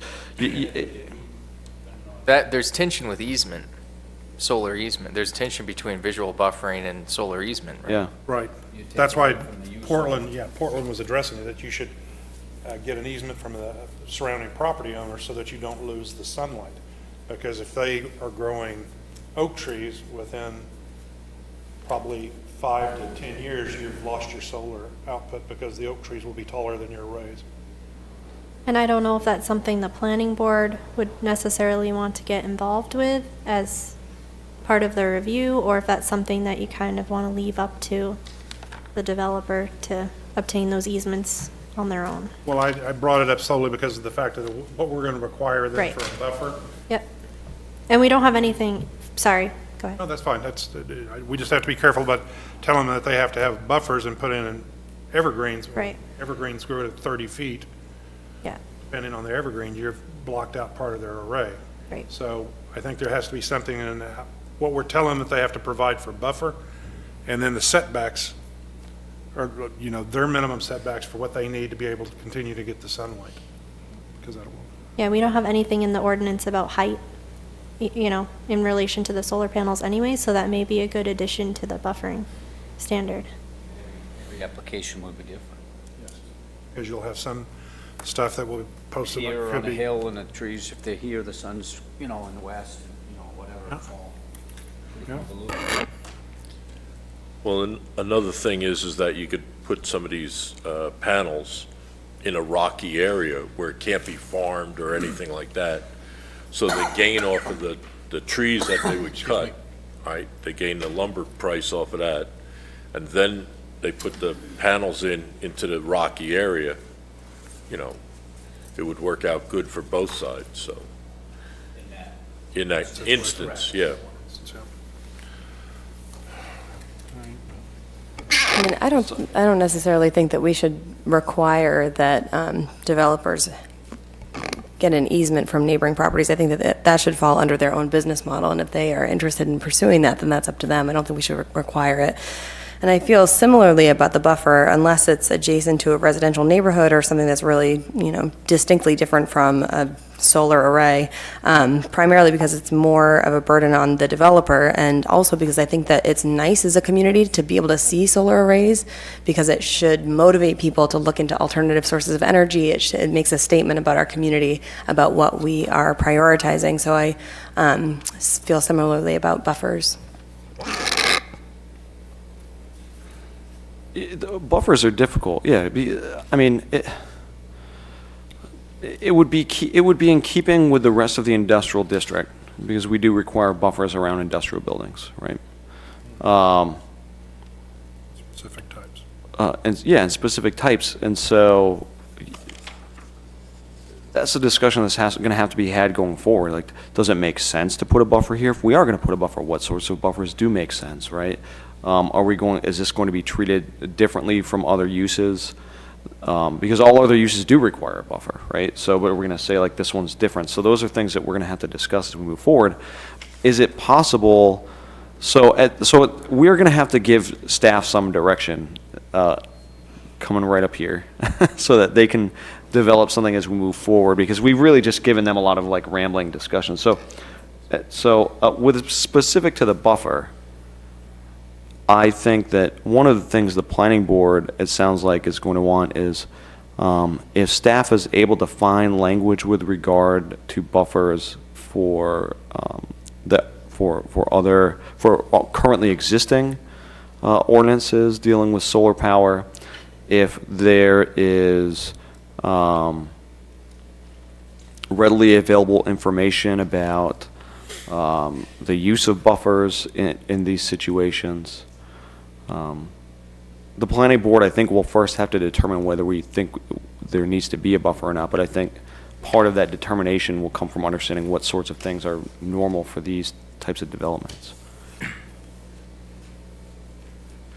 Yeah, and I think the information that we've come across so far has been kind of all over the place with the buffering requirements, which is why we started with the same buffering requirements that we have in the industrial district for a building.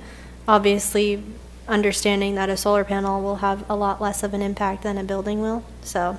Right. Well, I think we all appreciate it. I think you've provided us with a really good document to work from. I think this is going to make our job much easier, and I think we all appreciate you taking the time to do this. So I don't think anyone has a problem with you having put that there. Oh, no, I didn't mean it that way. Yeah. Before we provide more specific feedback, do we want to hear from the airport? I think that'd be a good idea. All right. Any specific, I know you had some specific current concerns regarding glare? I do, but they're in the brief that you provided. Okay. Is, Let's hear your version. that is my version, which I have. Hi, I'm Rick Landman. I'm the director of the airport. I'm also an Auburn resident.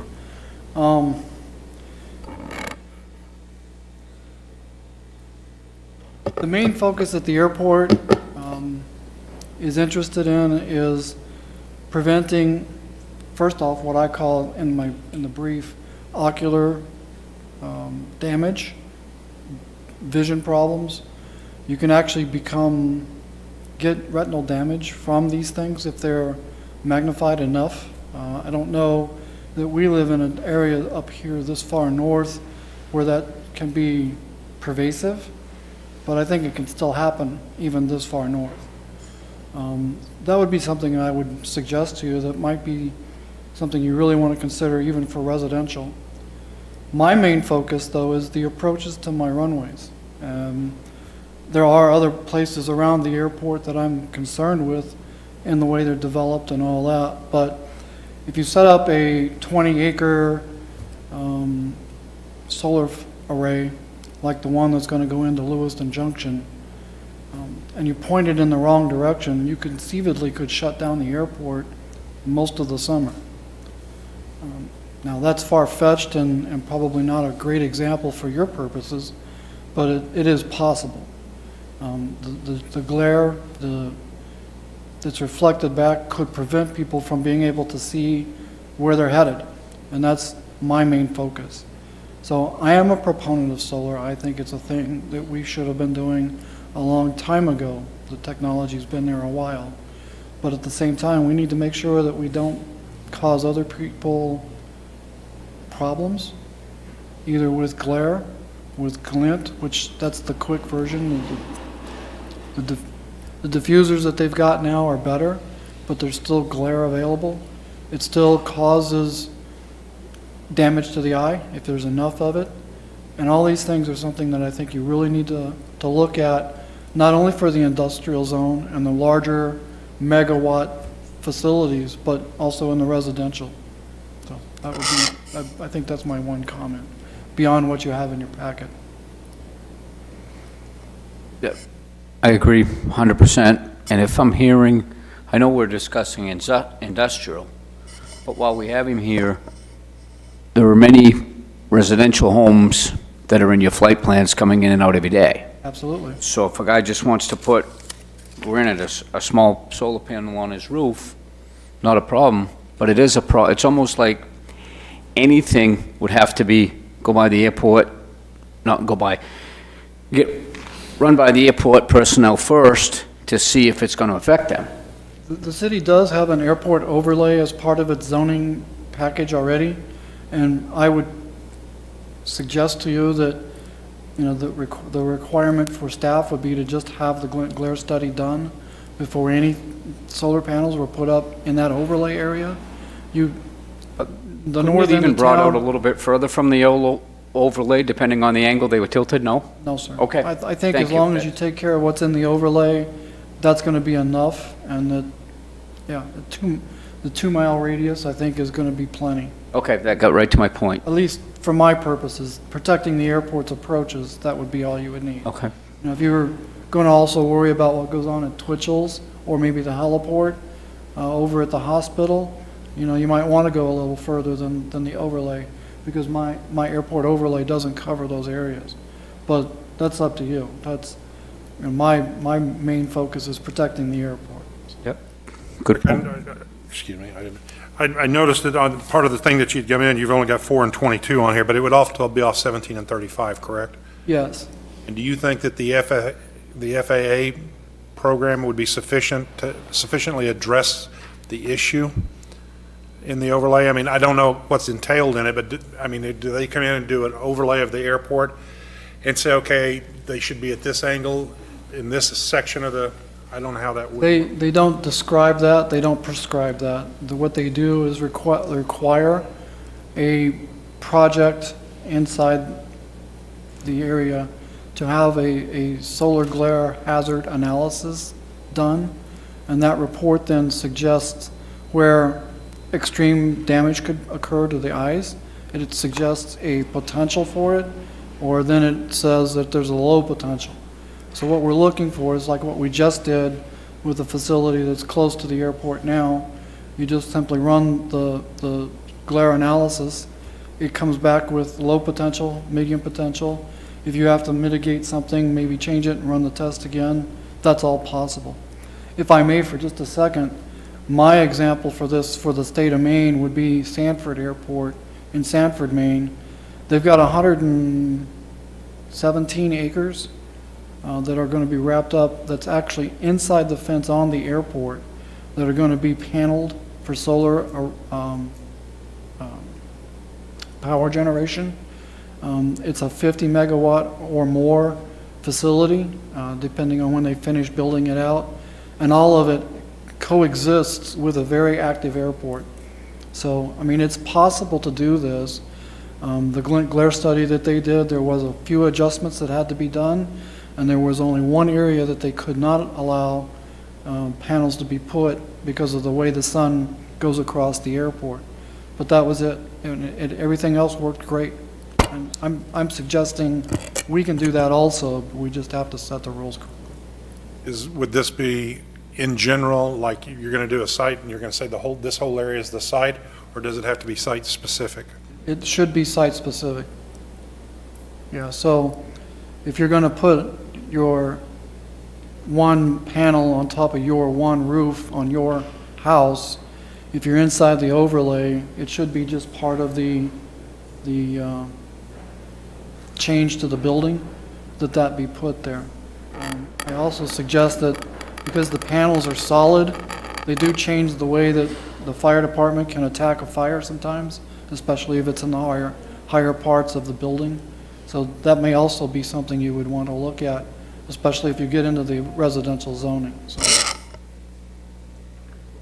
Thank you very much. Yes, sir.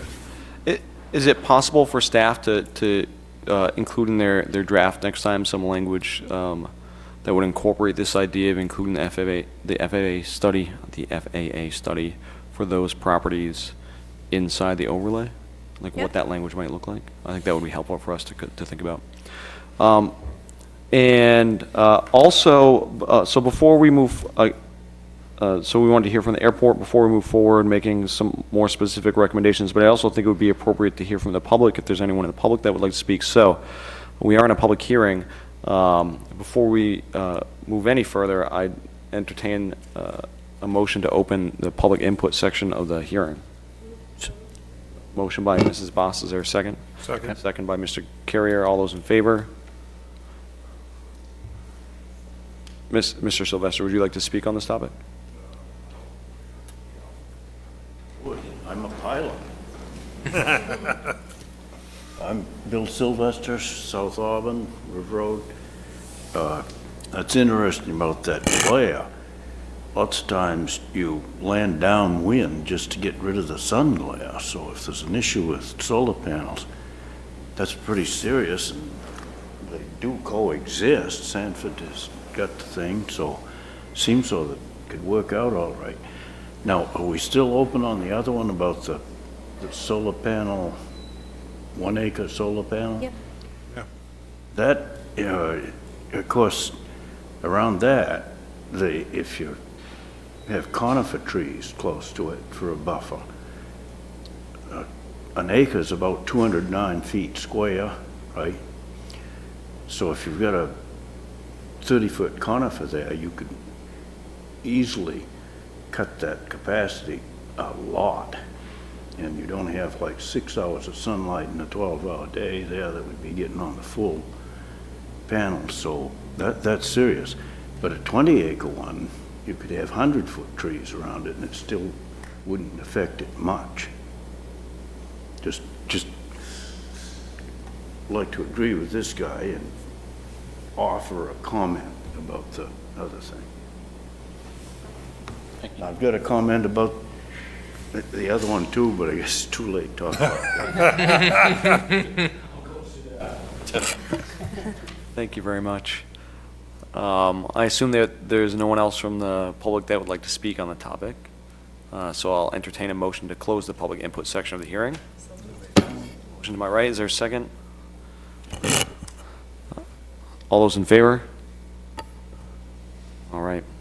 I think at this point, I think we could continue talking, but I think what might be best is if we provide staff with some specific feedback. So they've gotten feedback about including draft language about what this might look like with regard to the airport overlay. I assume that we would want ideas regarding abandonment given reduction in size. What were some of the other things we asked staff to think about? Buffering, right?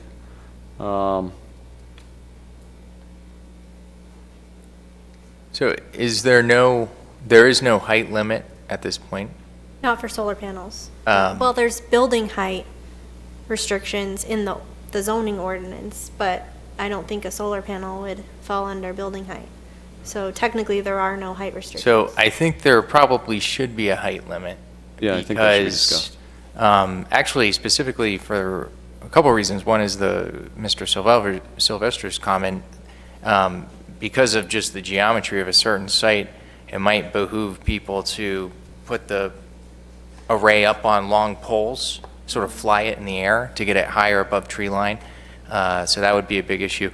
But we're all thinking of photovoltaic arrays, I think, but there's actually other technologies, central plant, where part of the infrastructure could indeed be a significant, much higher thing. I don't know if it's used at these northern latitudes, but it would be a separate issue. No, well, and this brings up a good point because we're talking about solar energy generation or generation of electrical energy using solar means. Mr. Engler's correct. I mean, we're all thinking photovoltaic, and if we're thinking photovoltaic, we should try to be specific to that, or else also include widen our discussion to look at other technologies that might not currently be used at these latitudes, but that possibly could given increase in efficiencies.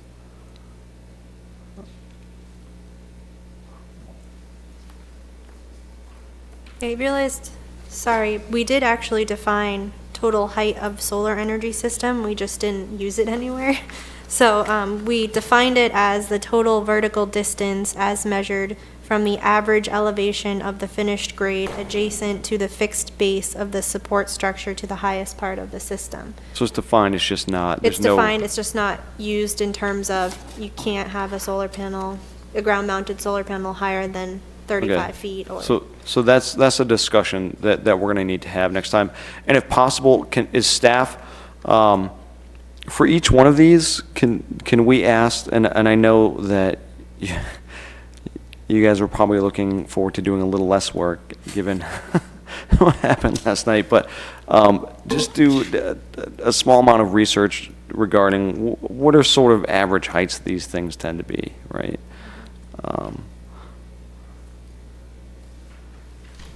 Well, there again, it'll depend on the type of system, because if you're talking about a regular in-ground display, it will be different than a dual use, because an in-ground will be less than 10 feet at an angle. The dual use could be 20 foot tall. Right. And it would make a difference as whether it tilts or whether it doesn't, so. Oh, on the list, don't forget the airport overlay, please. Yes.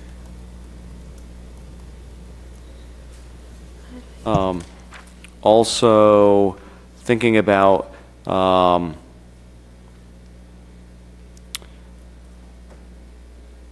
it sounds like staff would heavily advocate for using a land area rather than a power generation standard.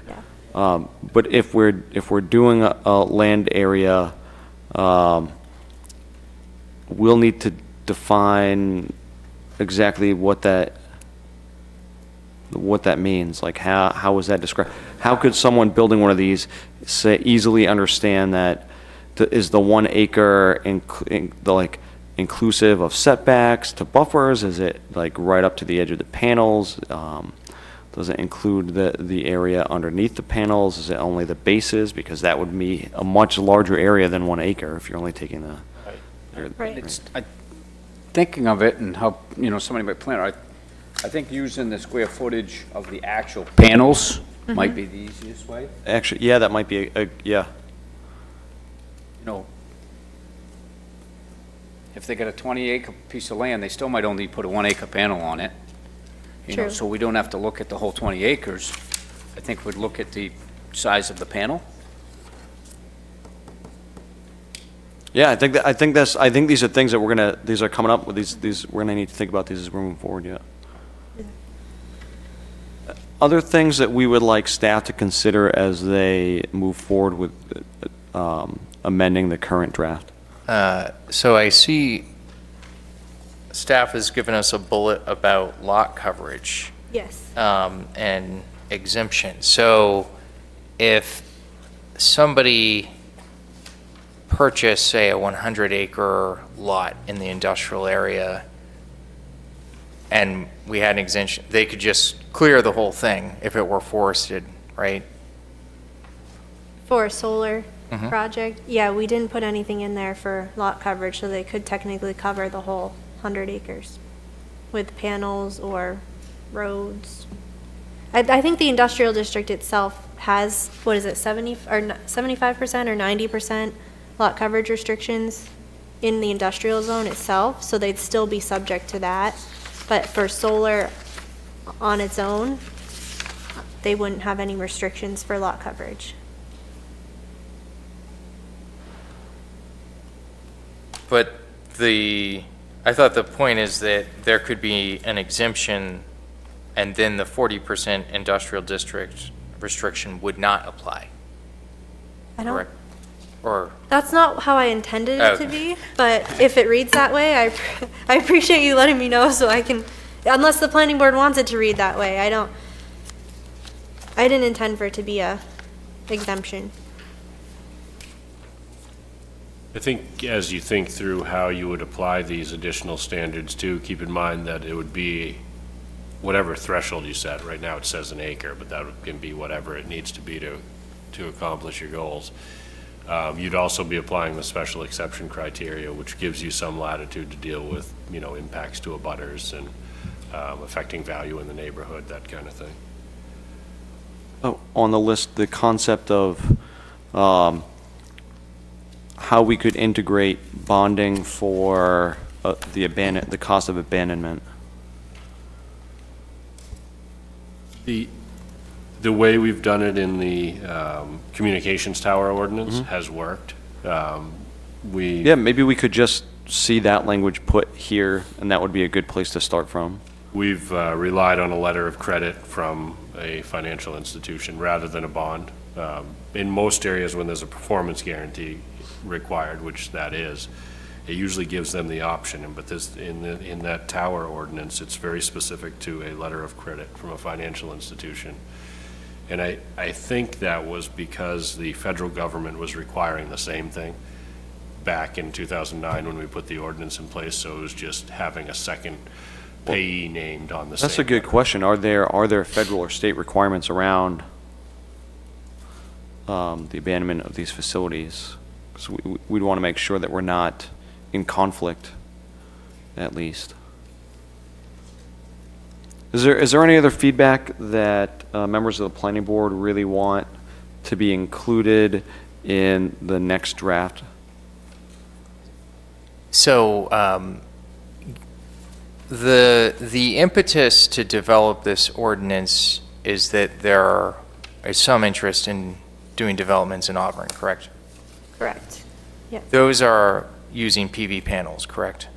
As far as I know. Yes. So perhaps we should just stipulate that the ordinance only allows photovoltaic, and we wouldn't consider other like central generating station type technologies and stuff like that until a developer actually comes and brings that forth, because we're all thinking about that as we try to develop the regulations, and that's probably what's technically and commercially most feasible at this point in time anyway. Actually, with regard to that, is there a timeline that we should be thinking about as a board for wanting to really get something to the council? We had sort of the concept discussion last time. I think you put forth a really good draft in front of us that allowed us to really wrap our heads around this and provide some feedback. As we move forward, is this something staff really wants us to be prepared to finalize at our next meeting? What's sort of our timeline moving forward? I guess that was the hope, only because there's now a push for the ag zone as well, which we'll get into in the next item. But we do have a few projects that are out there that will probably be coming before the planning board very soon they're like 20-acre projects in the industrial zone. The reason they're allowed right now by right, the reason they're coming before the planning board is because they're over that 10,000 square foot threshold, so they'd be reviewed as a special exception. So with that, you'd only be reviewing them with the special exception criteria, so you wouldn't have any criteria specific to solar to review them against. So it would kind of put you in a little bit of a pickle in terms of how you want to handle applying conditions and what you should be reviewing and those sorts of things. So if we have an ordinance in place that we can point to, that would make that review process a lot easier for those.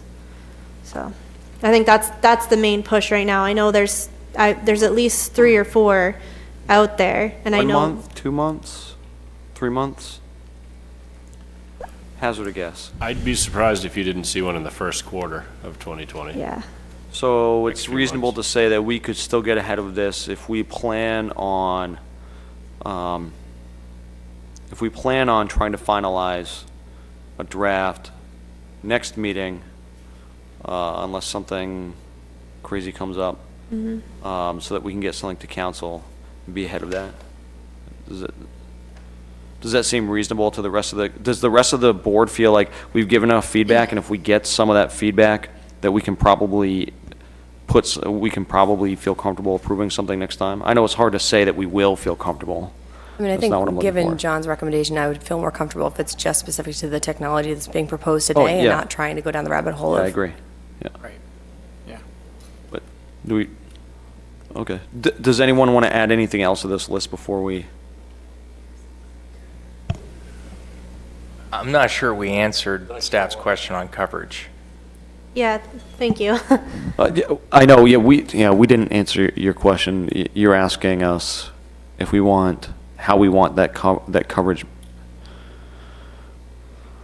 Do you want them to be included in lot coverage or not? And if we do, how would we define, would it be the post? Would it be the face of the panel? Well, this is a good question, because the reason we define lot coverage is because we are trying to get at this concept of impervious area, which is leading to issues of runoff and water quality and affecting the surrounding soils. I personally would have a hard time saying that the square footage of the panel should be included in lot coverage, because the underlying area is not impervious, assuming it's not impervious, Right. right? So in my mind, the only thing that really covers the lot that's impervious is the base upon which it sits. But that's just my initial sort of thought as I'm moving forward. We have this document that was provided at the beginning of this evening. This is best practices for low-impact solar siting design and maintenance. Is there some, not having had a chance to read it, is there something in here that will speak to that issue? We got this earlier this week or last week, and I don't know the answer to that off the top of my head. It's possible. They did have a lot of good information in there about solar installations in agriculture type of land uses, so I think that was the primary reason for including that. I'm just wondering if perhaps there's best practice that we can look to from other communities as well for that. Yeah. Perhaps before we make a determination, again, I don't want to heap too much work on you, but with regard to lot coverage, can you review the Portland ordinance and the ordinances that you already have from Massachusetts and see if they speak to that? I think the board might be more able to provide their opinion if we can hear sort of what other folks are doing. Working elsewhere. Yeah. Do you feel comfortable with that, Mr. Engler, sort of waiting for that to?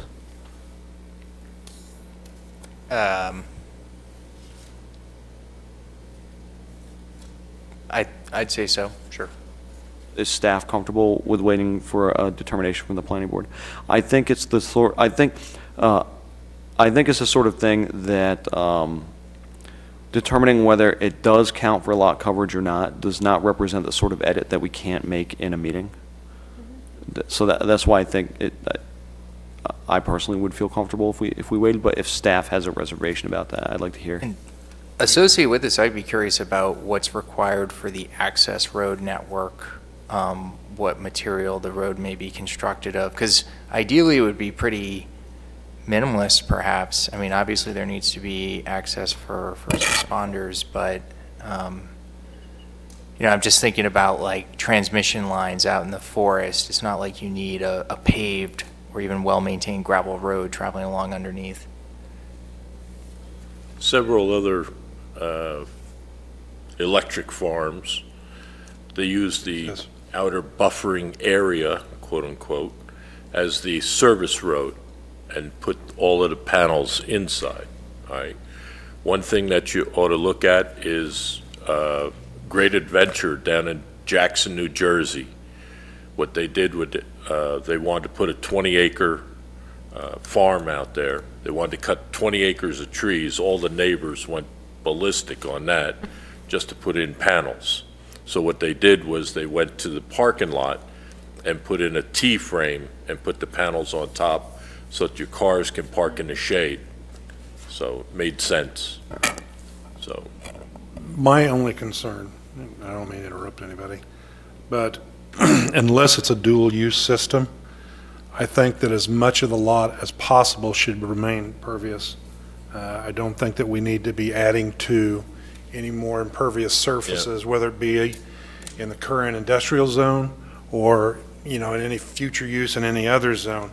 I think that in an industrial zone, we're looking at the groundwater and the runoff going into the sewer systems. And should it be in an outlying area, industrial lining an ag zone, or should it be the ag zone in the future, the surface should remain pervious so that we don't have issues with that. Try to alleviate them going into it. When we talk about required access for the road network, I would feel really comfortable saying that we don't want impervious road materials, gravel, or services internal to the development itself. I think fire department's going to drive a lot of that, I think, as far as the life safety standard. They're going to need something that's maintainable in the winter, which is usually at least gravel. I could see that from a standpoint of a building mounted or something like that, but where it's a standalone facility, I wouldn't know that, we could check with the fire department to see if there's an issue, but in a standalone, much the way that it has in the one on the picture here, or the one that you've given us in the panel, there's really, your egress and access is going to be, driven by just driving into the facility, and that could be dirt or gravel, so. Right. We could look at how DEP's reviewing those from a stormwater perspective for impervious area too. Anything over 20 acres is going to require a permit from DEP for site location as well. Have you checked when you were doing the locations, did you happen to see the one for Pittsfield or for Waterville? I don't think so, no. You might want to look into those because those are, I believe, on about that size lots. Colby College one. Colby College in Waterville, and Pittsfield is the Chambro Field on Route 2. Is there any other feedback that anyone would like to give? On maintenance, I'd like to see a provision that any kind of dynamic sun tracking panel array must be maintained to continue to track the sun, that it not be allowed to fail in a certain angle and then allowed to sit there for months broken. Well, I think we might not want to make a provision so specific. Under maintenance, provisions such that all panels are maintained to be able to operate as designed. As designed. See, because then it doesn't matter how, it's just, yeah.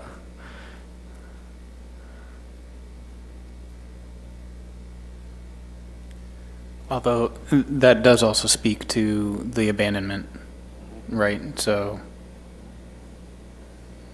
at a certain point, it becomes abandoned. Yep.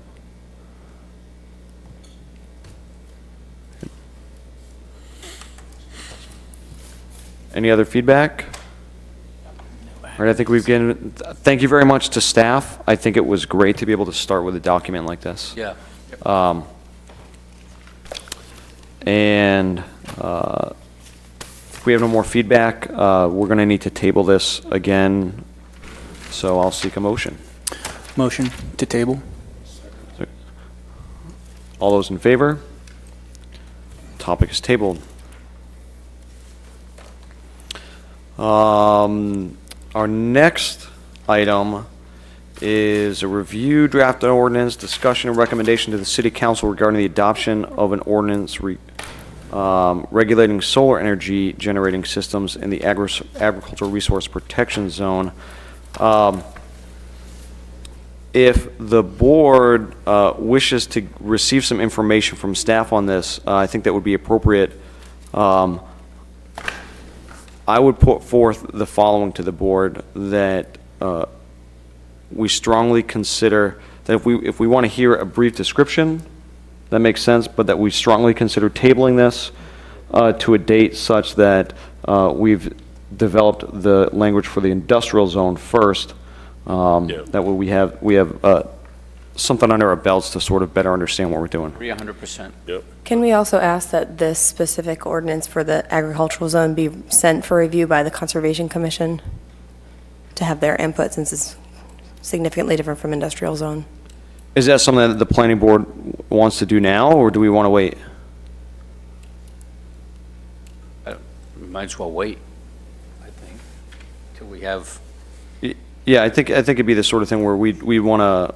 gonna go with the same thing again. So Yeah, none of the proposals, I'd like the current information. real proposals affect ag. So. Right, they can't have solar installations in the ag zone.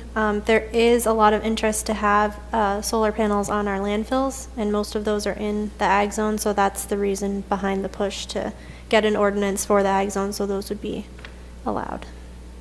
And I can understand the push for that, but I just think that it would be in the board's best interest to table really working on that until we I'd like draft the- something for the industrial zone first. That way I'd like the we, information back from them first, yeah. so we have something to work with. I agree. You need a motion to table until we get more info That's, on the industrial? that would work. That's my motion. There's a motion to table this until we have further information. Is that what you're saying, or what Yes. do you want to table it? No, until we have further information coming From back from staff. our industrial discussion. Okay. Is there a second? Second. All those in favor? All right, so that's unanimous. Next item, old business, so review and sign the November 12th, 2019 findings of fact for 169 Stevens Mills Road. This item is on here really to spark a discussion. It's all it's going to require us to do is sign before we leave the meeting. But it does raise the question, does the planning board want to continue to work with the entire board signing findings, or do we want to amend this so that the chair signs the amendment, signs the findings? And if we want it to be the chair at the next meeting or at a subsequent meeting, we're going to need to review ordinance and make suggestion to city council to change section of the ordinance to allow for that to happen. So I'm fine with that. I actually have one question, though, related to, in this instance, the chair actually recused himself from this discussion. Do we care about that as we make this change? That would be an excellent question. I think that if the chair were to recuse themselves from something, I think that it would be appropriate if we choose to go forward with the entire board signing for that person to continue to sign, however identify that they were recused. If they're the only person signing, I think that we would ask for a provision that the vice chairperson sign in lieu of the chairperson in the event that the chairperson recuses themselves. I think that's a reasonable. The vice chair, the acting chair, so whoever. Or vice chair or elected acting chair or, yep. Actually, it probably should be whoever the acting chair was. Whoever the acting chair was at the time. Yeah. Yep. For that item. But is that something that language that we'd like to look at? Yeah, I think in our last meeting, we talked about that we all were in agreement with it being the chair who signs. Yeah, so can staff come with draft language that would make that change? Yep. Also, it's a review, so it's for us to review. I would ask in conjunction with that, would the board consider reviewing our policies in the upcoming year to amend our agenda? So our agenda is actually defined in our policy. So like what's on our agenda and the order in which it comes is actually part of the board policies. The possibility of amending those to allow for a consent agenda, consent items in the agenda, so that way things like minutes and findings can be reviewed ahead of time and all voted on at once, and if they pass, then those findings would be signed by the appropriate person. But that would allow us to do it sort of in a formal process in public hearing without making each its own agenda item. So, and I don't think that we will have time to do that next meeting, but does the board feel like that's something we want to do in the new year? Yes. Okay, so whoever the next chairperson is I'll hound you to bring that up.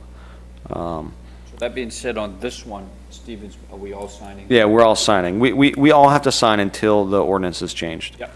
Thank you. And also, I had a chance to talk with staff about this, but I'm hesitant to ask them to do this simply on my own behalf. I want to make sure that something the entire board is behind. Asking staff to recommend changes to either zoning, policy, and procedure that they feel are outdated, so that they bring those to us periodically when there's time during, if there's a meeting with possibly fewer items, that they have a list of things that they'd like to see us review, and that we formally ask them to make that list and present it to us when they feel it's appropriate to do so.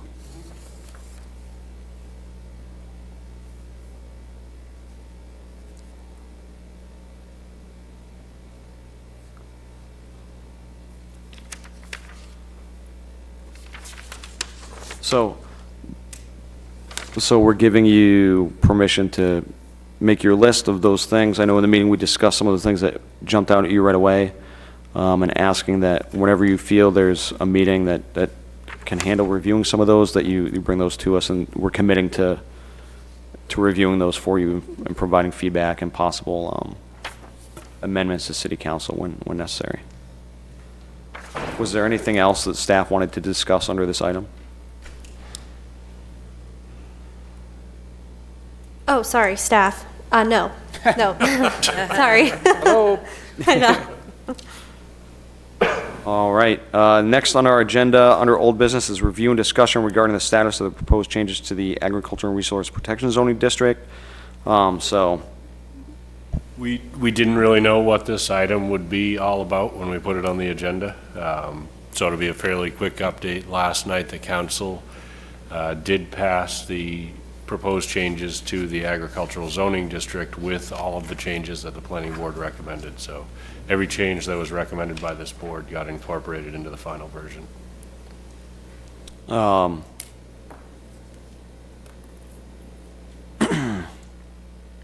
Also, we have 2 members that are going to be moving up to the council.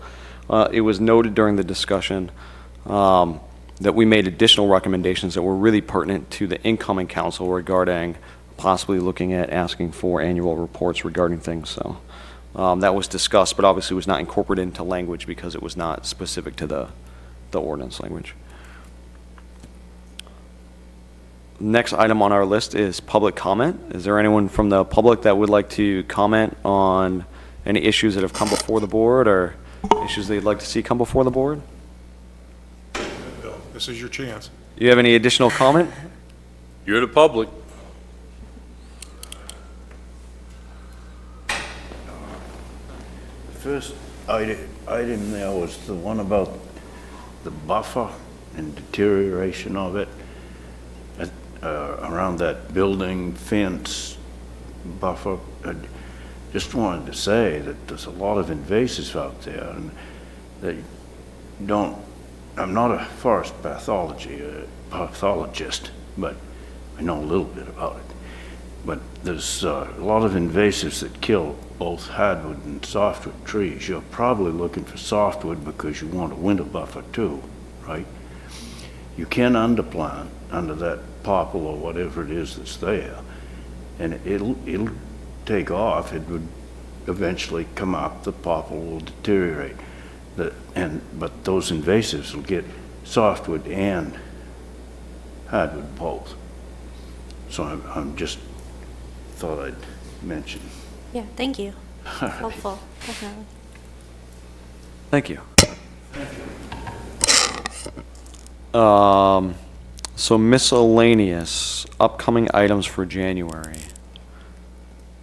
So, North River Road, they've submitted a new application for the planning board meeting, another preliminary plan for January. Haven't really had a chance to look through it, so I can't give you any specifics, but they're changing their name to West Shore Landing Apartments. So you'll see an item on the agenda for West Shore Landing Apartments. That is the North River Road proposal. We're meeting with the Parks and Rec Board tomorrow evening to go over their plan for how they're going to meet the recreation and open space. They've stepped away from the boat launch concept, and they're actually looking at dedicating, I think it's around $30,000 to the city as an in lieu fee. And they used that, they have a calculation that you'll see in the packets next month, but they basically took the purchase price of the lot and the amount of open space that would be required under those recreation and open space standards and came up with, quantified that figure. So that's what they're presenting to the Parks and Rec Board, as well as a trail along the waterfront and the open space that they've shown on the site plan. Was that that will be presented to Will the be presented tomorrow evening, yeah. Okay, and can we have copies of that? It's all in the packets that they provided to the planning board for January, but I'll make sure that I get a copy Well, of specifically specifically the recommendations, even if they're only in draft form. Yep. From the Parks and Rec. Yeah, and I think the way the Parks and Rec Board is leaning right now is it sounds like they're in favor of the fee, but they're not going to be able to make a decision tomorrow, or they don't think they will, about what they would use that fee for. There's been some talk about maybe a sidewalk that would connect back to Center. There's been talk about a park on, I think it's Northern Avenue, that was part of the other apartment complex that's across the street from this one. That's kind of, it's just land that's been dedicated to the city but isn't really being used. So there's been talk about maybe using that, the $30,000, to do something on that property. So I think the Parks and Rec Board's kind of going to be tossing these around. So I don't know what they're going to come up with for. Are there specific requirements for how similar fees are to be used? Does it have to be on the property or adjacent properties, or? It doesn't say how it has to be used. so they can, It'd be nice to be innovative In the in thinking neighborhood. about how we use that funding, Yeah. and I'm sure Yeah. that there are lots of different opportunities. definitely. Yeah, and I think that's something that they'll, But ultimately, it's up to them, right. to use it how they see fit. Although they're providing, so their recommendation to the planning board is, yes, we're in favor, we think this meets the Parks and Rec requirements of the ordinance, this fee and this trail and the open space that they've provided, and it's up to the planning board to say yay or nay. So the planning board could ultimately say, no, 30,000 Well, isn't did enough, they already or I thought they were deciding that on the meeting tomorrow. tomorrow, yes. Okay.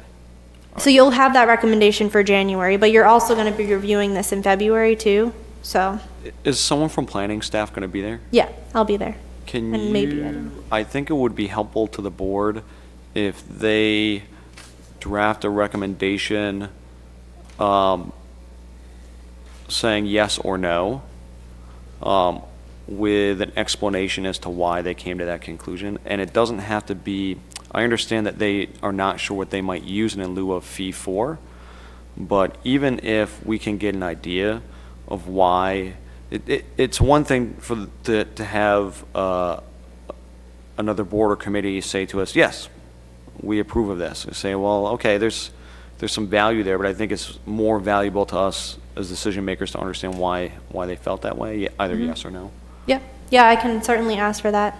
I had a couple of issues, because before, and I don't, Evan, you may be able to answer this, in the past, there was a formula that was created by the Parks and Recreation that is where we got, okay, if you don't have the 50% rule, then you have to have this fee in lieu of, and at that time, at least when it was originally, I was originally in the appeals, the Parks and Rec decided how that money would be spent and where it would be spent, as either a facility there at the apartments, or would it be used to enhance something that was already available within the area? Have we addressed anything in the way that the regulation is written that would change our way of looking at what the money is that would be an in lieu of fee? I know that when we talked about the other facility out on Turner Street, we were talking about, I believe it was $80,000. So. There is language in there about the fee, the in lieu of fee, but I don't think it specifically says it has to be used for a project within X amount of feet of the, Is there language either in ordinance or in Parks and Rec policy defining how they would determine that in lieu of fee? I can certainly check with Sabrina. It'll be important. We have enough concern with regard to this project that it will be important that these questions are readily, have an answer that's readily available, and that the answer be sort of clear to everyone. Either yes, there is, and we chose to use it, or yes, there is, and we chose not to use it for the following reason, or no, it doesn't exist, and this is why the following formula was utilized. But I think that those are certainly questions that are gonna come up, and it's gonna be in everyone's best interest to have that on our radar ahead of time. Yeah, because we've, in the past, we've chosen to overlook those fees or to waive them or whatever, and for the clarity and consistency of the board, they need to be something that's applicable to all projects that come in here, so that we don't get accused. One thing historically has been, the board has the option of looking at redevelopment of existing buildings for apartments, or the development of new buildings into apartments, of exempting those from subdivision standards. And subdivision standards is where the open space standards come into play. Historically, we've done that. The board hadn't been inclined recently to do that, and I know staff had encouraged them not to do that. I think that would help go a long ways. If there is a desire to have new market rate rental housing in the community, interpreting that differently so that we don't apply that stringent open space standard, especially to the urban lots that have a really high value per acre, would help achieve the larger objective. We looked at it 18 units on the 186 Main Street lot that the city is trying to market for commercial space on the first floor and market rate units on the upper floors overlooking the river. Applying that standard would yield almost $500,000 in required open space fees.